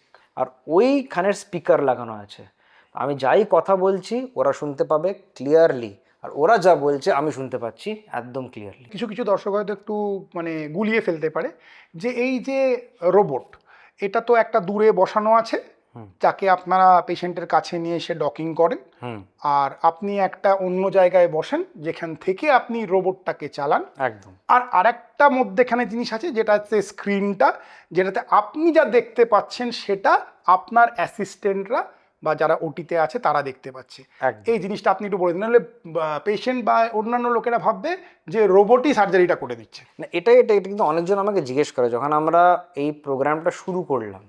প্রথম পেশেন্ট যাকে আমরা বললাম কি আপনার কিন্তু রোবোটিক সার্জারি হতে পারবে, ও প্রথমে বুঝলোই না রোবোটিক সার্জারিটা আবার মানেটা কি। তারপরে আমি ওকে অনেক কিছু আমরা পাঠালাম লিটারেচার রোবোটিক সার্জারি নিয়ে, ও সেটা পড়ে আবার আমাদের কাছে এলো কি না ডাক্তারবাবু এটা কি করব। প্রথমবার আমার লাইফে একটা পেশেন্ট আমাকে বললো ডাক্তারবাবু রোবট ছাড়ুন আমাকে ওপেন করে দিন। আজ পর্যন্ত মানে আমার কাছে পেশেন্ট এসছে যে উল্টো বলে কি আমি ওপেন করাবো না, আমার আইদার মাইক্রো করুন নয়তো আমাকে যেতে দিন, আমি ওপেন তো করাবোই না। আমার লাইফের ফার্স্ট পেশেন্ট যে বললো না না না না আপনাকে না আমাকে ওপেন করে দিন। তখন আমি বুঝলাম কি একটা মানুষের যেহেতু একটা অ্যাপ্রিহেনশন আছে, একটা মিসআন্ডারস্ট্যান্ডিং আছে রোবট নিয়ে, মানে এটা কতটাই মানুষের মনটাকে চাপে রাখতে পারে বা ক্ষতি করতে পারে। তার থেকে আমি শুরু করলাম সবাইকে বোঝানো কি রোবট কিন্তু কোনোদিন নিজের থেকে কিছু করতে পারে না, তাহলে এই ভয়টা কোনোদিন রাখবেন না কি রোবট অপারেশন করছে। না, রোবট একটা মাধ্যম, একটা পদ্ধতি। রোবট হচ্ছে একটা পাপেট যেটা থ্রু দিয়ে আপনারই ডাক্তার অপারেশন করছে। এবার চিন্তা করুন ওপেন সার্জারিতে কি হচ্ছে, এটা ডাক্তার আছে তার দুটো হাত আছে, অ্যাসিস্ট্যান্ট আছে আলাদা মানুষ, সম্পূর্ণ আলাদা মানুষ, সে ডাক্তারও হতে পারে, নন মেডিকেল ফিজিশিয়ান অ্যাসিস্ট্যান্ট হতে পারে, ভালোও হতে পারে, অ্যাভারেজও হতে পারে, তার দুটো হাত আছে। ঠিক, আমি আমার হাতের উপর নিয়ন্ত্রণ করছি, আমার হাতের উপরে যে নিয়ন্ত্রণটা আছে ডিপেন্ড করছে আমি কতটা ফ্রেশ আছি। আমি যদি 4 নম্বর কেস করছি দিনে, আমি তো তখন অতটা ফ্রেশ নেই যেরকম ফার্স্ট কেসে আছি, একটা ফ্যাটিক লেভেল আছে। আমার সামনে যে দাঁড়িয়ে তার কি ফ্যাটিক লেভেল, তার মাথায় কি চলছে, তার পারিবারিক কি ঝামেলা আছে, সেটা ডিফাইন করবে তার হাত মুভমেন্ট কেমন হচ্ছে। এখানে কি হচ্ছে 4টি হাত আছে, কিন্তু 4টি হাত হচ্ছে মেকানিক্যাল আর্ম। মেশিনের কোনো পারিবারিক ঝামেলা থাকে না, মেশিনের কোনো স্ট্রেস থাকে না। মেশিন যদি 100টাও করে মেশিন ঠিক থাকবে, মেশিন যদি 1টাও করে মেশিন ঠিক থাকবে। তো মানুষের যেটা ফিজিক্যাল স্ট্রেস রিলেটেড লিমিটেশন সেটা রোবট কেড়ে নিচ্ছে। ঠিক, কিন্তু আমার যে স্কিলটা যেটা দিয়ে আমি অপারেশনটা করবো সেটা কিন্তু কোনোদিন রোবট নিতে পারবে না। ভালো সার্জন যদি রোবটে বসে অপারেশন ভালো হবে, রাদার আরো এনহ্যান্স করছি, এনহ্যান্স কারণ আপনার চোখের একটা লিমিটেশন রয়েছে, একদম। সেটা রোবট আরো 10x আপনাকে দেখাচ্ছে বা মানে 3D ভাবে দেখতে পাচ্ছেন। রোবোটিক সার্জারিটা তাই জন্য রোবোটিক সার্জারি বলা না, বলা হয় রোবোটিক অ্যাসিস্টেড সার্জারি। আপনি যে রোবট দিয়ে সার্জারি করছেন তখন ধরে নিন যদি কারেন্ট চলে যায় বা ইন্টারনেট হ্যাং করে গেল বা ধরেন বাজ পড়লো, তখন কি হবে? প্রত্যেকটা রোবোটিক ওটি যখন আমরা বানাই, যেন আমাদের ওটিতে বিএম বিড়লায় তো প্রথমে তো কোনো রোবোটিক ক্যাপাবিলিটি ছিল না, তো আমাদেরকে একটা ওটিকে রোবোটিক ওটি বানাতে হয়েছে। রোবোটিক ওটি বানাতে গেলে অনেক ইলেকট্রিক্যাল কানেকশন পাল্টাতে হয়। কেন কি এটা হতেই পারে, নর্মালি হসপিটাল যে কোনো হসপিটালে ব্যাকআপ থাকে, কোনো দিন এরকম হয় না ওটি করতে করতে বন্ধ হয়ে গেল, ফোনের টর্চের আলোয় বা মোমবাতির আলোয় অপারেশন হচ্ছে। আমার হয়েছে ডাক্তার, আমি খুব রেয়ার মানুষদের মধ্যে পড়ি, যাই ওটা অন্য প্রসঙ্গ। তো এটার জন্য ব্যাকআপ থাকে, তো তাই জন্য প্রচুর ইউপিএস মেশিনস থাকে, যে আপনারা কম্পিউটারে দেখবেন ইউপিএস আছে, তো ইউপিএস মেশিনস থাকে, heavy duty industrial UPS machines, এদের huge amount of power backup থাকে। যদি কোনো কারণে ইলেকট্রিসিটি গেলেও অপারেশন থিয়েটার কিন্তু থেকে বুঝতে পারবেন ইলেকট্রিসিটি গেছে, ওটা অটোমেটিক হতে থাকে।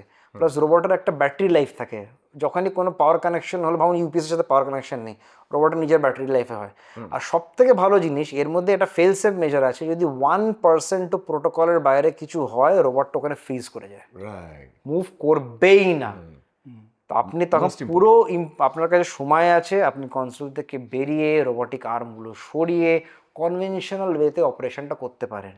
It is absolutely safe, 1 millimetre move করবেন রোবোটিক আর্মটা। রোবট দিয়ে যে সার্জারি করছেন, এবার রোবট দিয়ে সার্জারি করতে করতে যদি রোবটটা হ্যাং করে যায় তাহলে কি হবে? হ্যাঁ, এই যে হ্যাংটা বললেন, এবার আপনার নিশ্চয়ই একটা জায়গায় আসবেন যেখানে আমরা ডিসকাস করবো আবার রোবটের ইভ্যালুয়েশন কি, কেন আমরা ডাভিঞ্চি নিলাম, কেন ইন্ডিয়াতে ভালো ভালো রোবটের কোম্পানি আছে ওগুলোকে আবার নিলাম না। এই হ্যাংটা নিয়ে খালি পেশেন্ট না, ডাক্তাররা খুব ভয় পায়। কেন? আমি এখানে একটা মুভমেন্ট করলাম, ওটা যদি within few nano seconds robot না করতে পারে তাহলে তো অপারেশনটা হবে না। ঠিক। আমার তো একটা ব্রেন একটা ফ্রিকোয়েন্সিতে কাজ করছে, রোবটটাকে ওটা ম্যাচ করে ওরকম করেই কাজ করতে হবে, লেটেন্সি বা ল্যাগ হলে চলবে না। আর ডাভিঞ্চি যদি এত বড় কোম্পানি, এত পুরনো কোম্পানি, ওদের এতগুলো মডেল আছে, এত R&D হয়েছে, তো ওদের এই ল্যাগ লেটেন্সি ব্যাপারটা অলমোস্ট নেই। ঠিক। তো আমরা বিএমবিএলে রোবট আনার আগে প্রচুর রিসার্চ করেছি, মানে 1 বছর রিসার্চ করেছি সব রোবটিক কোম্পানি নিয়ে। সবথেকে ভালো জিনিস হচ্ছে আমাদের প্রত্যেকটা সার্জারিতে রোবটিক কোম্পানির প্রচণ্ড একটা হাই লেভেল সিনিয়র টেকনিশিয়ান সব সময় অ্যাভেলেবেল থাকে ফ্রম বিগিনিং টু এন্ড। ঠিক। যদি কোনো প্রবলেম হয় ও তখন ওটা সলভ করে। আর এটা রোবটের মধ্যে ইনবিল্ট করা আছে, কোনো প্রবলেম হলে রোবট ওখানে ফ্রিজ করে যাবে, কোনো দিন ক্ষতি করবে না। আমাদের কাছে সবসময় অপরচুনিটি থাকে রোবটটা উইদিন 2 মিনিটস সরিয়ে আমরা কনভেনশনাল সার্জারি করতে পারি। এই যে 540 ডিগ্রি হাত ফাত এরকম করে যে এই যে আপনাদের মানে সব কি যেন মুদ্রা দেখায়, এতে আপনার মানে মানে নাচের যে মুদ্রায়, তো এই কতটা উপকার করে আপনাদের? এটার মাধ্যমে বুঝতে পারবেন কি MICSটা আমি এখন ছেড়ে রোবটিক কেন করছি। যখন আমরা ওপেন সার্জারি করি, আমার সবথেকে বড় গিফট কি, আমার এই রিস্ট মুভমেন্ট। আমি এই যে মুভমেন্টটা করতে পারছি, এটার মানে আমি হার্টের অনেক কটা অংশ করতে পারি। আমরা তো দেখুন হার্টটা খুলে টেবিলে নিয়ে অপারেশন করি না, আমরা ম্যাক্সিমাম বাইপাস বিটিং হার্ট করি, মানে চলন্ত ইঞ্জিনকে রিপেয়ার করা হচ্ছে, ঠিক? তো হার্ট আপনার ন্যাচারাল নর্মাল বিট করছে যেরকম এখন করছে, সেই অবস্থায় আমরা বাইপাসটা করছি। তো সেইখানে আমাদের মুভমেন্ট কিন্তু লিমিটেড থাকে, আমরা হার্টকে অনেক লিমিটেডভাবে আমরা মুভ করতে পারি, ওই জায়গাটা আমাদের অপারেশন করতে পারি। তার মানে আমাদের খুব ভালো ডিগ্রি অফ মুভমেন্ট লাগবে। এক সেকেন্ড, ভাবুন আমরা হার্টটাকে থামিয়ে হার্টের ভেতরে অস্ত্রোপচার করছি, ভালভ করছি বা টিউমার বার করছি বা ফুটো বন্ধ করছি, যাই করছি, ওর মধ্যে অনেক সময় অ্যানাটমি মানে প্রত্যেকটা মানুষের তো আকার আলাদা থাকে, এরকম আকার পাই যেখানে আমরা চোখে ঠিক দেখতে পাচ্ছি না, খুব টানাটানি করতে হচ্ছে। ইনস্ট্রুমেন্ট তো সোজা একটা মেটাল ইনস্ট্রুমেন্ট, কোনো ফ্লেক্সিবিলিটি নেই, এরম মানে এরম, সে নড়বে না, সে রাবারের মতন নাকি এরম হয়ে যাবে, সেটা দিয়ে আমাদের করতে হবে, স্ট্রাগল করা হচ্ছে, এইসব করতে হচ্ছে। তো আমরা যখন MICSে গেলাম তখন আমরা আমার হাতটা ঢোকাতে পারছি না, তো লম্বা লম্বা ইনস্ট্রুমেন্ট ঢোকাতে হচ্ছে, কিন্তু ওগুলো তো রিজিড ইনস্ট্রুমেন্ট, ওর তো খালি এই একটা ফালক্রাম এফেক্ট বলে জিনিস বলে, মানে আপনি যদি এটাকে এরম করে রাখেন এই জিনিসটা তো এরম বা এরম মুভ করতে পারবে। তো আমাদের যে রিস্টের ফ্লেক্সিবিলিটি চলে গেল, তার মানে আমরা অপারেশনটা কী করলাম, আমাদের জন্য আরও মুশকিল করে দিলাম। ঠিক আছে, এটা ঠিক আছে আমরা পেশেন্টের পেন কমানোর জন্য করছি, কিন্তু আপনি চিন্তা করুন একটা সার্জারি যেটা স্ট্রেট ফরওয়ার্ড তাকে কিন্তু আমি আরও মুশকিল করেছি। ঠিক। এবার রোবট কী করলো, রোবট বললো ডাক্তারবাবু আপনাদের এটা আমি কাজ করবো, আপনাদের হাতটাকে আমি ছোটো করে দেবো, আর আপনাদের যা হাতে যা মুভমেন্ট আছে সব আপনাকে দিয়ে দেবো। তার মানে আপনি ল্যাপ্রোস্কোপি সব অ্যাডভান্টেজ পাচ্ছেন, আর ডিসঅ্যাডভান্টেজগুলো সরিয়ে দিয়ে ওপেনের অ্যাডভান্টেজটা আপনাকে দিয়ে দিচ্ছি। তো রোবট এটা করে, এই যে রোবটের যে আর্মটা তাতে রিস্ট থাকে মানে আমার যে ইনস্ট্রুমেন্ট যেটা এরম ফিক্স ছিল এখন পুরো এটা করতে পারছে।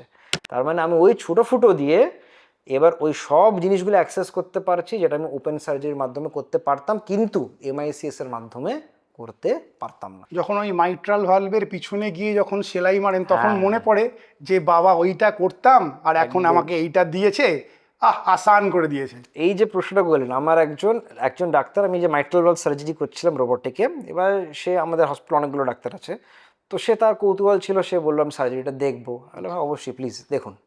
তো এসে দেখে আমি তো শুনতে পাচ্ছি, ও তো পেশেন্ট সাইডে দাঁড়িয়ে দেখে যাচ্ছে, আর আমার তো পুলিশ শোনা যায়, তো বলছে আরে বাবা রে এরকম করা যায়, আমারও কিন্তু খুব শেখার ইচ্ছে আছে। তো এই যে একটা ডাক্তার ওটা দেখে বললো, তার মানে কতটা ও বুঝতে পারছি স্ট্রাগলটা কমে গেল এবং কতটা প্রিসাইজ আমি মুভমেন্ট করতে পারছি যেটা ওপেন সার্জারি করতে পেতাম না। আমিও চাই ডেন্টিস্ট্রিতে এরকম আসুক, অটো পাইলট, বাড়িতে বসে দাঁত তুলবো। আমি একটা হার্টের অসুখ নিয়ে ডাক্তারবাবুর কাছে গেলাম, একদল ডাক্তারবাবু বলছে আপনাকে না ফুটো করে স্টেন্ট বসিয়ে দেবো, আর আপনাদের মতন কিছু সার্জেনরা বলছে যে না না আপনার ওপেন হার্ট করতে হবে, পাঁজর কেটে হার্ট বার করে আমি এটা সার্জারি করব। স্বভাবতই আমি একজন রোগী হিসাবে আমি স্টেন বসানোই চুজ করব, কারণ ফুটো করে হালকা পাইপ পরিষ্কার করে দেবে, এটা বেটার। এইসব পাঁজর ফাজর কাটবে, হার্ট বার করবে, থামাবে, এইসব টেপাটেপি করে কোনো দরকারই নেই। এই লড়াইটা কেন হয়? আমরা মানে যে কোনো মানুষ হার্ট সার্জারিকে ভয় কেন পায়, প্রথম কথা ওই কি একটা বড় কেটে দেবে, অনেক দিন ধরে আমাকে বিছানায় থাকতে হবে, আরে বাবারে কি না কি হবে, প্রচুর রক্ত বেরিয়ে যাবে, এটা নিয়ে ভয় পায়। তো যখন আমরা কোনো হার্ট সেন্টারে যাই একটা রোগ নিয়ে, নর্মালি ভালো জায়গায় কি হয়, কার্ডিওলজিস্ট সার্জন দুজনে মিলে আলোচনা করে কি দেখো এই ব্লকেজ আছে, কিছু ব্লকেজ স্টেন্টের মাধ্যমে খুব ভালো হয়, কিছু ব্লকেজে স্টেন্ট করা উচিত না, বাইপাস করা উচিত। তো ওরা একটা আইডিয়া করে বলে দেয় কি হ্যাঁ আপনার কিন্তু স্টেন্ট লাগবে না, আপনার বাইপাস লাগবে। অনেক পেশেন্ট আছে যারা বাইপাস বলার পরে বলবে না না না ডাক্তারবাবু আমরা ওপেন হার্ট করব না, আমাদের স্টেন্ট লাগিয়ে দিন। কার্ডিওলজিস্ট কিন্তু বলে দেখুন আপনার কিন্তু রোগটা এরকম, আপনি ডায়াবেটিক পেশেন্ট, আপনার কিন্তু স্টেন্ট কিছুদিনের মধ্যে বন্ধ হয়ে যাবে, বা আপনার 4টে জায়গায় রোগ আছে, আমরা 2 জায়গায় স্টেন্ট করতে পারবো, বাকি জায়গায় করতে পারবো না, যারা মানে সিনিয়র একটু এক্সপিরিয়েন্স কার্ডিওলজিস্ট এর এই কথাগুলো বলবে। তখন পেশেন্ট বলে না না ঠিক আছে আপনি করুন না, অর্ধেক হার্ট তো কাজ করবে, আমি ওপেন করাবো না। এই যে ভয়টা, এটাকে আমরা রোবটের মাধ্যমে সরিয়ে দিই। কেন? প্রথম কথা, রোবট আপনাকে 8 মিলিমিটার কাট করবে, 8 মিলিমিটার মতো কত এইটুকু, আর একটা এতটা অ্যারাউন্ড 3 সেন্টিমিটার 4 সেন্টিমিটার কাটতে হবে, যার মাধ্যমে পুরো সার্জারিটা হচ্ছে। কোনো হাড় কাটা হচ্ছে না, বুকের এই দিকে বা এই দিকে জিনিসটা করা হচ্ছে। যারা ইয়াং লোকজন তাদের কোনো মাঝখানে স্কার নেই, এটা একটা কসমেটিক সার্জারি হচ্ছে। এবং সবথেকে ভালো জিনিস, আপনি 24 ঘন্টার মধ্যে সব রিকভারি ঠিক থাকলে আপনি আইসিইউ থেকে বেরিয়ে ওয়ার্ডে চলে যেতে পারেন। ঠিক আছে, আপনি 3 দিনের মধ্যে সব ভালো থাকলে আপনি হসপিটাল থেকে বেরিয়ে যেতে পারেন। আপনি 7 দিন থেকে 10 দিনের মধ্যে নর্মাল কাজকর্মে চলে যেতে পারেন। 2 সপ্তাহের মধ্যে স্ট্রেনুয়াস ওয়ার্কও করতে পারেন, যেটা ওপেন হার্ট সার্জারিতে আমরা নর্মালি অ্যালাউ করি না। কারণ কি একটা হাড়কে জুড়তে একটা বোন হিলিং টাইম থাকে, একটা ব্যথা থাকে, ওখানে একটা 2 মাস 3 মাসের ব্যাপার থাকে, ওইটা সরিয়ে দিলাম। তো আপনাকে এবারে যদি আমি বলি কি আপনাকে আমি অপারেশন করব, বুকটা আপনার কাটবো না, কিন্তু আপনি ডায়াবেটিক একটা মানুষ, আপনার ব্লকেজ এরম আছে কি এখানে স্টেন্ট ব্লক হওয়ার চান্স অনেক হাই, আপনার ক্ষেত্রে স্টেন্টটা ঠিক হবে না, আপনি এক গাদা খরচা করে স্টেন্ট লাগাবেন আর তারপরে আপনাকে 6 মাস 1 বছর পর ওপেন হার্ট সার্জারি করাতেই হলো। সেক্ষেত্রে আপনাকে বললাম কি না আপনি স্টেন্টটা ছেড়ে দিন, আপনাকে আমি বাইপাসই করব, আপনার আমি হাড় কাটবো না, বুকের মাঝখানে থাকবে না, এইটুকু ফুটো দিয়ে করব, রোবট বলে একটা মেশিনের মাধ্যমে করব, একদম ওরমই সেফলি করব যেরকম একটা ওপেন সার্জারি হয়। কিন্তু আপনার ওপেন সার্জারি যে ভয়গুলো আছে সেগুলো আমি সরিয়ে দিলাম। বাইপাস ভালো করে যদি করা যায়, প্রপার পেশেন্টে ওরা যদি প্রিকশন মেনটেন করে, আফটার সিঙ্গেল বাইপাস সার্জারি আপনার কিন্তু নিয়ার নর্মাল লাইফ এক্সপেক্টেন্সি হয়ে যায়। তার মানে আপনার যদি বাইপাস হয় আপনি একটা সাধারণ মানুষের মতন পুরো জীবনযাপন করতে পারবেন, প্রোভাইডেড আপনার বাকি সব জিনিসপত্র ঠিক আছে, মেডিসিন খাচ্ছেন, হেলথ ভালো আছে। এই যে আপনাকে একটা চান্স দেওয়া হচ্ছে অ্যাজ আ রুগী কি আপনি নর্মাল হতে পারেন, এই চান্সটা আপনি যদি ভয় পেয়ে না নেন কি আমার ওপেন হবে আমি করব না, তাহলে তো লোকসান হয়ে যাচ্ছে। তো রোবটের মাধ্যমে আপনার ভয়টা আমরা কেড়ে নিচ্ছি আর আপনাকে এই সুযোগটা অ্যাভেল করাচ্ছি যেখানে আপনি নর্মাল মানুষের মতন চলে যেতে পারেন। ওপেন হার্ট সার্জারিতে আমরা জানি যে এই যে পাঁজরটা কেটে হার্টটা খুলে আপনারা পুরো সার্জারি করেন। রোবোটিক্সেও কি আপনারা পাঁজর কাটেন? রোবটের এটাই তো খাসিয়াত কি আমরা কোনো হাড় কাটবো না, আমরা যখন এইটুকু কাটের মাধ্যমে রোবটের ক্যামেরার হাতের মাধ্যমে অপারেশনগুলো করি। কেন এটা সুবিধা? রোবটের হাতের সাইজ কি 8 মিলিমিটার, 4টে হাত, তার মানে 8 মিলিমিটার 4টে ফুটো আর একটা 3 সেন্টিমিটার এইটুকু ফুটো, এটা দিয়ে আপনার বাইপাস হয়ে যায়, ভালভ চেঞ্জ হয়ে যায়। সবথেকে বড় জিনিস যেটা আমরা ইস্ট ইন্ডিয়া করি, অনেক কম সেন্টার করে, আমরা আপনার ভালভটাকে রিপেয়ার করতে পারি। এটা আমরা বিদেশে ছিলাম, বিদেশে তো রিপ্লেসমেন্ট অতটা হয় না, রিপেয়ার হয়, তো ওখান থেকে শেখা টেকনিক। সুবিধা কি? ভগবানের দেওয়া জিনিস মানুষের বানানো জিনিস থেকে সবসময় সুপিরিয়র হবেই হবে, সেটা আমরা যাই বলি না বলি। তো আর্টিফিশিয়াল ভালভ থেকে ন্যাচারাল ভালভ সবসময় বেটার। আপনার ভালভটা আমরা রিপেয়ার করতে পারি। রোবট কী করছে, আমাকে একদম এত কাছের থেকে ভালভটা দেখাচ্ছে, আমি এক্স্যাক্টলি জানি ভালভের কোথায় প্রবলেম, তো আমার রিপেয়ারের সাকসেস রেটটা অনেক বেশি নর্মাল তুলনায়। তো ভালভ রিপেয়ার করতে পারি, আপনার হার্টের টিউমার বার করতে পারি, আপনার হার্টের ফুটো বন্ধ করতে পারি, এতগুলো সার্জারি রোবটের মাধ্যমে করতে পারি, যেটা হয়তো লোকেরা আগে ওপেন সার্জারি দিয়ে করতো বা কিছু কিছু জায়গায় এমআইসিএসে চেষ্টা করা হতো। কিন্তু যেরকম বললাম কি এমআইসিএসের অসুবিধাগুলো সব রোবট কেড়ে নিচ্ছে, এই জন্য রোবটটা হচ্ছে রেভলিউশনারি হার্ট সার্জারিতে। হার্টের অপারেশনের ক্ষেত্রে দেখেছি আপনারা কখনো এই জায়গায় কাটেন, কখনো এই দিকটায় কাটেন, কখন এখানে কাটেন, কখন এখানে কাটেন। তো যখন ওপেন সার্জারি যেটাকে আমরা বলি, তো অপারেশনটা কিন্তু চেঞ্জ হচ্ছে না। যারা প্রত্যেকটা পেশেন্টকে বলি ভাবুন আপনাকে বলা হলো বাইপাস সার্জারি করতে হবে, অপারেশনটা কিন্তু বাইপাস। আমরা খালি ঢোকার দরজাটাকে আইদার বড় রাখছি বা ছোট রাখছি। যখন আমরা ওপেন বলি তার মানে আপনার স্টার্নাম, এটাকে ব্রেস্ট বোন বলা হয়, এটাকে কাটতে হয়। কেন? এর নিচে তো হাড়টা আছে, কেটে আমরা এরকম করে ওটাকে একটা ইনস্ট্রুমেন্টে স্প্রেড করে দিলাম, হাড়টা সামনে আছে, অপারেশনটা হলো। এবার ভাবুন আপনাকে বলা হলো কি আমরা রোবোটিক করব, তো সেই ক্ষেত্রে তখন আমাদেরকে বোন তো আমরা কাটছি না, তো আমাদের কোথা দিয়ে ঢুকতে হবে, কোথা দিয়ে ঢুকবো? আপনাদের পাঁজরের মাঝখান দিয়ে, ঠিক আছে? এবার ভাবুন আমরা বাইপাস করতে হবে, তো বাইপাস তো ম্যাক্সিমামটা বাঁ দিকে হয়, তাই জন্য আপনি দেখবেন রোবটের যে পোর্টগুলো বা যেখান দিয়ে অপারেশন হয় সেটা বাঁ দিকে পাবে। আর ভালভের ক্ষেত্রে বা ফুটোর ক্ষেত্রে বা টিউমারের ক্ষেত্রে ডান দিক দিয়ে আমরা যাই, কেন ওখান দিয়ে ডান দিক দিয়ে ঢুকতে সুবিধা হয় হার্টের মধ্যে। তো হার্টের বাইরের কাজটা আমরা বাঁ দিক দিয়ে করি, আর হার্টের মধ্যের কাজটা আমরা ডান দিক দিয়ে করি। আচ্ছা, কিন্তু যেটা আমরা এমআইসিএসে করতে পেরেছিলাম হচ্ছে আমরা এখান থেকে কাঠটাকে এখানে নিয়ে যেতে পেরেছিলাম, কিন্তু এখান থেকে কাঠটা খুব একটা ছোট করতে পারিনি। বা এখানে যে এই বোনটা কাটছে না মাঝের মধ্যে, আমাদের তো এখান না বা এখানের বোনটা তো ভেঙে যাচ্ছে, ওটাকে সরাতে পারিনি। রোবটের মাধ্যমে আমরা কি করলাম, এই কাঠটাকে এইটুকু করে দিলাম, আর এই যে বোনটা ভাঙছি এখানে কোনো রিবো ভাঙছে না, বোনও ভাঙছে না, কিছুই হচ্ছে না। পেশেন্ট পরের দিন আমাদেরকে উঠে বলে, ডাক্তারবাবু আমার কোনো ব্যথা নেই, আমি খুব ভালো আছি। তো এটা তো গেল পেশেন্টের ব্যাপারে, ডাক্তারের ব্যাপারে। আমি সবসময় ডাক্তারের ব্যাপারে ইন্টারেস্টেড। কনসোলে আছেন, কাজ করছেন, খুব জোর হুসু পেয়ে গেল, আমাকে যেতেই হবে, এরকম অবস্থা একটা। তো যেখানে কাজ করছিলেন সেখান থেকে আপনি বললেন আমি যদি সরি তাহলে সব আর্মস ফ্রিজ হয়ে গেল। আর্মটা কি ওখানেই ফ্রিজ হয় নাকি একটু দূরে সরে এসে ফ্রিজ হয়? আচ্ছা, এবার ভাবুন আমি যে কনসোল থেকে সরবো ওটা তো আমার কন্ট্রোলে, ধরে নিন আমার কোনো এমার্জেন্সি হলে কনসোল থেকে বেরোতে হবে, ঠিক। আমি তো আর্মগুলোকে আরামসে একটা জায়গায় রেখে ওই পজিশনে রেখে ফ্রিজ করে বেরিয়ে যেতে পারি।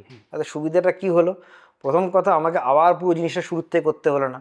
ওপেন সার্জারিতে যেরকম কি হয়, ভাবুন এই যে নেচার স্কল সেটা তো আমাকে ওপেন সার্জারির সময় আসতে পারে। একদম।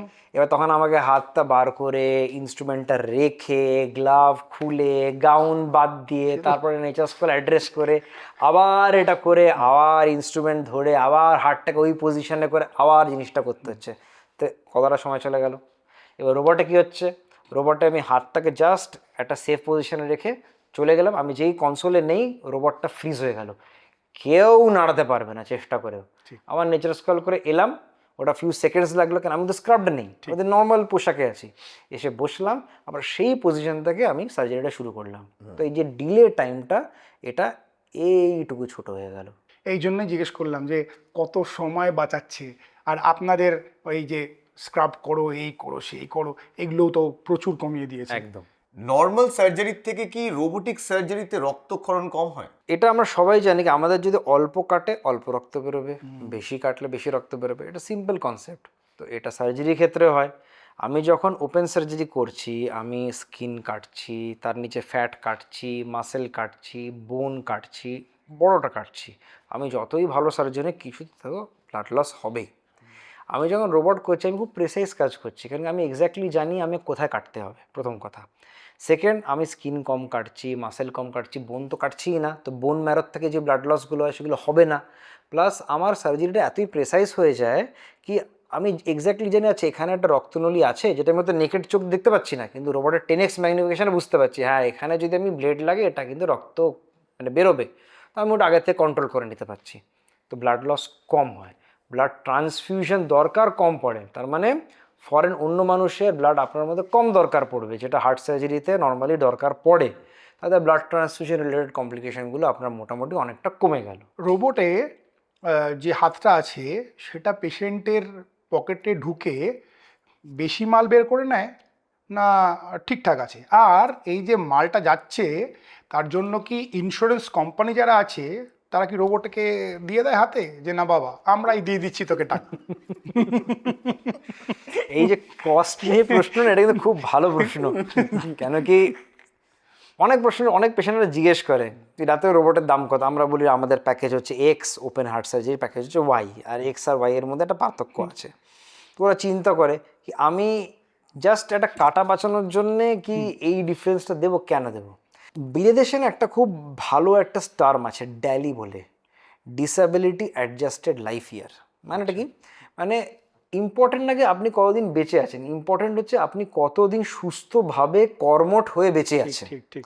এবার ধরুন আপনার ওপেন সার্জারি হলো, ওপেন সার্জারি ইজ ফ্যান্টাস্টিক, কোনো ডাউট নেই, রেজাল্ট খুব ভালো, কিন্তু আপনার একটা রেস্ট্রিক্টেড লাইফস্টাইল থাকে। আপনি একটা বাড়ির থেকে আছেন যেখানে আপনার উপরে পুরো বাড়ি ডিপেন্ডেন্ট আপনার কাজের উপরে, আপনার কোম্পানি খুব সুন্দর ফ্যান্টাস্টিক কোম্পানি, আপনাকে বললো আমরা ঠিক আছে আপনি লিভে আছেন, আমি কিছু একটা বেসিক পে দিলাম, এইটুকু পেয়ে থাকুন, কিন্তু আপনার একগাদা ইএমআই আছে, অনেক চাপ আছে। এবার আপনাকে যদি বলা হয় না আপনি 2 মাস 2.5 মাস কাজে যেতে পারবেন না, আপনি গাড়ি চালাতে পারবেন না, মোটরসাইকেল চালাতে পারবেন না, আপনি ওজন ওঠাতে পারবেন না, আপনি টেনশনে পড়ে গেলেন কি আমি কাজটা কী করে করব, আমি কাজ করতে পারছি না, কোম্পানিকে আমাকে সরিয়ে অন্য কাউকে ঢুকিয়ে দেবে, আমার এই দিন আমার ইএমআই কী হবে, আমার ফ্যামিলি কী করবে। একটা ফাইন্যান্সিয়াল বার্ডেন আছে। কেন কিনা আপনি যে 2 মাসটা এফেক্টিভলি আপনার ফুল 100% কাজ করতে পারছেন, তার একটা ফাইন্যান্সিয়াল লস আছে।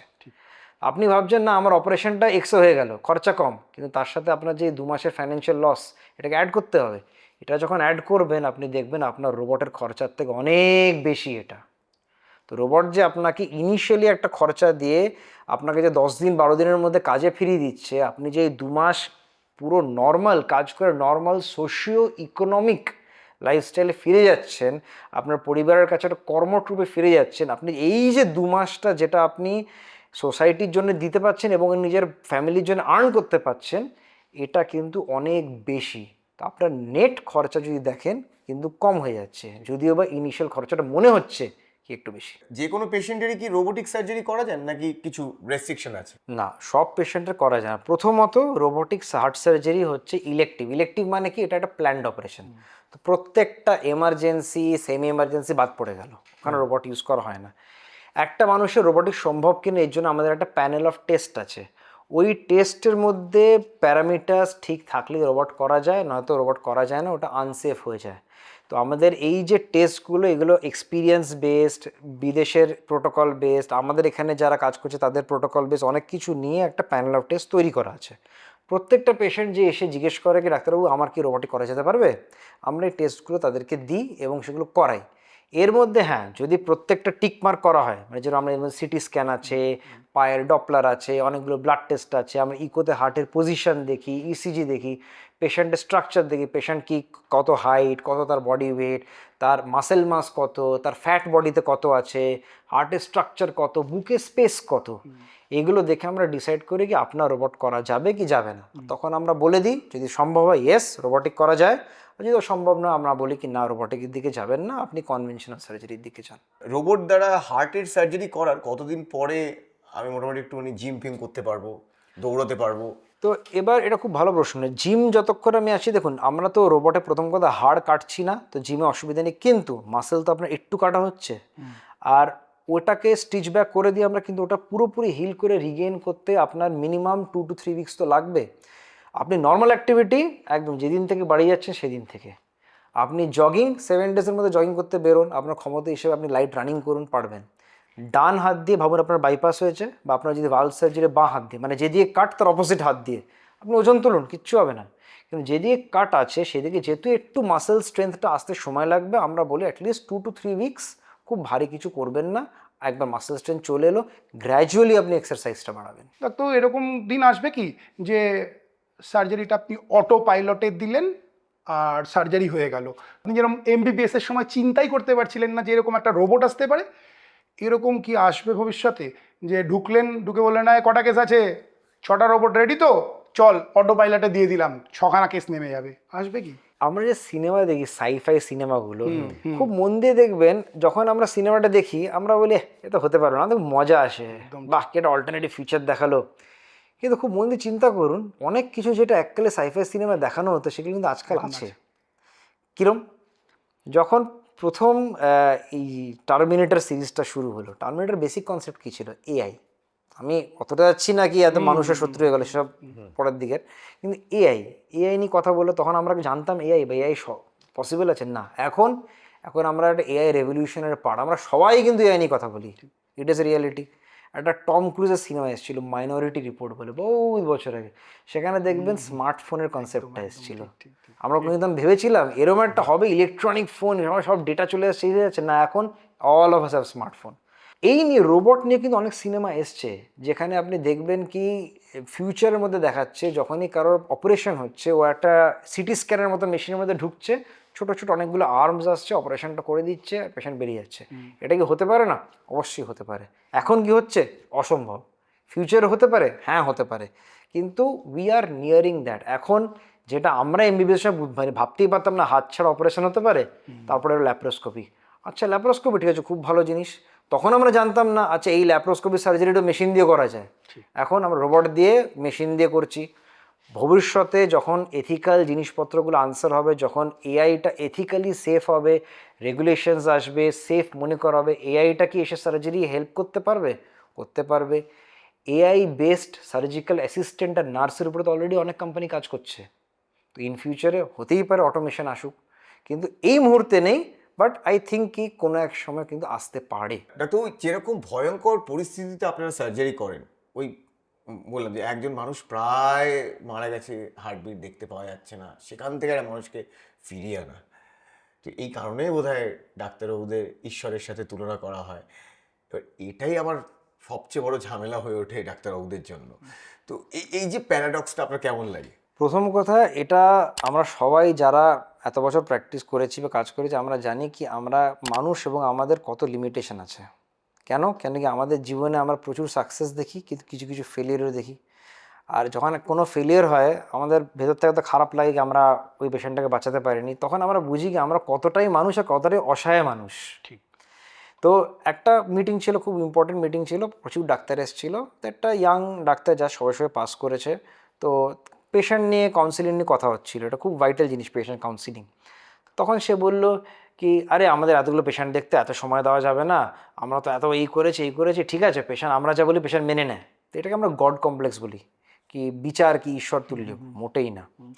একটা খুব সিনিয়র ডাক্তার ওকে বোঝালো যে তুমি তখন সবাই শুরু করেছো, তোমার মনে হচ্ছে তুমি অনেক কিছু জানো, অনেক কিছু তোমার কন্ট্রোলে। তুমি যখন যেরকম বড় হবে তুমি বুঝতে পারবে কি 99% তোমার কিন্তু পার্সপিরেশন, কিন্তু 1% সবসময় হচ্ছে ইন্সপিরেশন বা ডিভাইন ইন্টারভেনশন।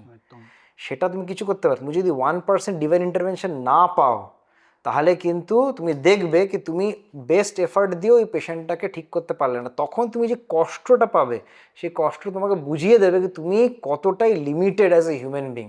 তোমার এই গড কমপ্লেক্সটা 1 সেকেন্ডের মধ্যে ভেঙে নষ্ট করে দেবে। আর কোনো ভালো ডাক্তার আজকালকার জমানায় কিন্তু গড কমপ্লেক্স রাখে না। তুমি যতটা নিজের পেডেস্টাল উঁচু করে রাখবে, কোনো ফল্ট হলে ততটাই তুমি নিজের মনের মধ্যে কিন্তু নিচে ধবাস করে পড়বে। সামনের লোক কী ভাবলো ইররিলেভেন্ট। তুমি নিজেকে যখন আয়নার সামনে দেখবে, তখন তুমি যে একটা পেশেন্টকে বাঁচাতে পারো নি, ওর যেই দুঃখটা, ওটা তুমি হ্যান্ডেল করতে পারবে না যদি তুমি নিজের মধ্যে গড কমপ্লেক্স রাখো। কোনোদিন নিজের মধ্যে গড কমপ্লেক্স রাখতে নেই। উই আর হিউম্যান বিংস, আমরা সায়েন্টিস্ট। আমাদের ভগবান এতটা মানে ক্যাপাবিলিটি দিয়েছে কি আমরা এক গাদা পড়াশোনা করে সারা রাত জেগে এই জায়গাটায় এসছি, যেখানে আমরা একটা বিউটিফুল সায়েন্সের মাধ্যমে একটা পরিবারকে দুটো হাসি দিতে পারছি। And that is the biggest advantage of being a doctor. একটাই সত্য আছে, সবাই আমরা গডের কাছে যাব। হ্যাঁ একদম সবাই, আর ডাক্তারের কাছেও, আর ডাক্তার এবং ডাক্তাররা কিন্তু আলটিমেটলি গডের কাছেই যাবে, তার আগেও ডাক্তারের কাছেও। তবে ডাক্তারবাবু যেটা বললেন যে ডাক্তারবাবুদেরকে ওই যে আমরা ভগবানের সাথে তুলনা করি, ওটা একদমই তুলনা করা উচিত না। তারাও মানুষ, তারা একটি বিজ্ঞান নিয়ে কাজ করেন। তারা দীর্ঘদিন পড়াশোনার মাধ্যমে এই বিজ্ঞানটিকে রপ্ত করেছে যাতে প্রচুর দুরারোগ্য ব্যাধি সারিয়ে ফেলা সম্ভব, প্রচুর অসুস্থ মানুষ, মৃতপ্রায় ব্যক্তিকেও আবার নতুন জীবন দেওয়া সম্ভব। তাই আমরা তুলনা করে থাকি ডাক্তারবাবুদের ঈশ্বরের সাথে। অবশ্যই তারা তুলনীয়, কিন্তু এটাও মাথায় রাখতে হবে তারাও মানুষ। আমাদের অন্যান্য যে কোনো পেশার মতন এই পেশাটাও কখনোই 100%ই মানুষ ঠিক হতে পারে না। 1-2 কেস ফেলিওর পৃথিবীর সবচেয়ে বড় ডাক্তারেরও আছে। আমরা চেষ্টা করছি এই ইনজেকশন পডকাস্টের মাধ্যমে আপনাদেরকে এই বিজ্ঞান সম্বন্ধে আরও সচেতন করার, আপনাদের স্বাস্থ্য সম্বন্ধে আরও সচেতন করার। এরকম ডাক্তারবাবুরা এসে খুব সহজ ভাষায় যাতে আপনার স্বাস্থ্য এবং তার পেছনে থাকা বিজ্ঞান সম্বন্ধে আপনাদেরকে সহজ ভাষায় জানাতে পারে। তো অনেক ধন্যবাদ ডাক্তারবাবু। কেমন লাগলো আমাদের সাথে আড্ডা মেরে আজকে? খুবই ভালো লাগলো। আপনাদের যে প্রশ্নগুলো, এগুলো কিন্তু অ্যাকচুয়ালি প্রত্যেকটা আমজনতার মনে থাকে। কেউ জিজ্ঞেস করতে পারে, কেউ জিজ্ঞেস করতে পারে না, কেন একটা ক্লিনিকের অ্যাটমসফিয়ার অনেক আলাদা থাকে। কিন্তু এর মাধ্যমে ওদের মনের মধ্যে যে প্রশ্নগুলো, সে উত্তরগুলো পাবে। কেন ওরা তো মেডিকেল পার্সোনাল না, ওদের কি জেনে লাভ কোন পেপারে কি বেরিয়েছে, কতগুলো পদ্ধতি আছে। ওরা জানতে চায় এটা যেটা আছে এটা কি আমার লাভ দেবে, ক্ষতি কতটা, ঝুঁকি কতটা, লাভ কতটা, আমি এরপরে কি করতে পারবো, এবং সুস্থ হওয়ার চান্স কতটা। একদম, এটা সব থেকে মেন। আর এই যে প্ল্যাটফর্ম মাধ্যমে একটাই যে লোকেদেরকে বলবো কি, দেখো তোমাদের শরীরে হার্টটা কিন্তু প্রচণ্ড শক্তিশালী একটা অর্গান। হার্ট তোমাকে তখন কষ্ট বোঝাবে যখন হার্ট নিজে প্রচণ্ড কষ্ট হয়ে অলমোস্ট অনেকটাই খারাপ হয়ে গেছে। হার্টের রোগকে ভয় পাবে না, কেন যদি হার্টের রোগের সময় মতন ট্রিটমেন্ট নাও, এত সুন্দর তার রেসপন্স আসে, এত সুন্দর লাইফস্টাইল হয়। আমার পেশেন্ট আছে যে বাইপাসের পরে আজকাল ম্যারাথন দৌড়ে মেডেল পেয়েছে, তার ছবি আমাকে পাঠিয়েছে, আমি এত খুশি হয়েছি ওটা দেখে। মোটরসাইকেল চালিয়ে পাহাড়ে যাচ্ছে, এরা সব আফটার হ্যাভিং বাইপাস, 3টে 4টে 5টা বাইপাস। ভালভ সার্জারির পরে সে নিজে একজন ডাক্তার, এতজনের চিকিৎসা করছে, একজন আশা ওয়ার্কার আছে যে এতগুলো গ্রামে কাজ করছে। তো এই যে মানুষগুলো, এরা সময় মতন এসছে, পরিষেবা পেয়েছে, চিকিৎসা পেয়েছে, আর এখন নর্মাল লাইফ লিড করছে এবং সোসাইটিকে এতটা গিভ ব্যাক করছে, এটা পারছে কেন কি ওরা ভয় পায়নি, ওরা সাহস করে সময় মতন ট্রিটমেন্ট নিয়েছে। আর আজকে ওরা হচ্ছে এক্সাম্পল, পিলার্স অফ সোসাইটি, যাদের দেখে আরও 10 জন ভাবে কি না আমি হার্ট অপারেশনে ভয় পাবো না, আমি সময় মতন ডাক্তারবাবুর কাছে যাব। আর আপনাদের হার্টের কি হয়েছে? আপনাদের হার্ট তো ঠিক আছে, তাহলে একটু সাবস্ক্রাইব করে দিন না, একটু ছড়িয়ে দিন না। দুপুক করে দিন না। যাদের দেখলে আপনার হার্টটা একটু দুর্বল হয়ে যায়, হার্টটা একটু বেশি বিট করে, তাদের সাথে একটু শেয়ার করুন না। এবং বিশেষ করে যে সমস্ত মানুষ সত্যি তাদের হৃদরোগ নিয়ে প্রচণ্ড চিন্তায়, এবং চিন্তায় থেকে তাদের হৃদরোগটাকে আরও বাড়িয়ে তুলছে, সেসব মানুষদের সাথে এই ভিডিওগুলো শেয়ার করুন না, তারা একটু হালকা ফিল করবে। হালকা, যেরকম ডাক্তারবাবু প্রচণ্ড হালকা করে দিলেন আমাদেরকে, এই এত কঠিন সমস্যা নিয়ে অত ভাবনার কিছু নেই। কলকাতায় বসে থেকেই এখন সমস্ত ভালো চিকিৎসা কিন্তু সম্ভব, যদি আপনারা সঠিক সময় সেখানে গিয়ে পৌঁছান। কি ডাক্তারবাবু, এবার বাকিটা রিকোয়েস্ট করে দিন। আর ভয় না পেয়ে ওই লাইক শেয়ার সাবস্ক্রাইবটা করে ফেলুন। মানে আমাদের কি ভয় পাচ্ছে নাকি? না না, ভয় পাচ্ছেন না। হ্যাঁ, আমরা এত সুন্দর সুন্দর এপিসোড দিই যাতে আপনাদের মন থেকে এইসব এই দুরারোগ্য ব্যাধির এই ভয়গুলো যাতে চলে যায়। তাহলে আপনারা একটু ওই করে দিন করে দিন। আরে করে দিন। আরে ভয় না, আমার হচ্ছে লজ্জা পাচ্ছে। আর লজ্জা পাবেন না, আরে লজ্জা পেতে নেই, ডাক্তারবাবুদের কাছে এসে বাজিয়ে দিন, ঘন্টাটা বাজিয়ে দিন, ঠিক আছে? আর তার সাথে কমেন্ট করে জানান এই পর্বটি কেমন লাগলো, এবার আর কোন কোন বিষয় নিয়ে চান যে আমরা নতুন নতুন পর্ব নিয়ে আসি। এবং ধন্যবাদ জানাবো আমাদের আজকের পর্বের গিফট পার্টনার শালিমারকে গিফট স্পন্সর করার জন্য। এবং তার সাথে এখান থেকেই টাটা বাই বাই বলছি, আমি সায়ন, আমি কুশল। ফিরবো অন্য কোনো পর্বে অন্য কোনো ইনজেকশন নিয়ে। ততক্ষণ সুস্থ থাকবেন, যাতে ডাক্তারবাবুদের কাছে আপনাকে যেতে না হয়। আর যদি অসুস্থ হন তাহলে নিজে ডাক্তারি করবেন না। Stay fit, stay healthy. Tata.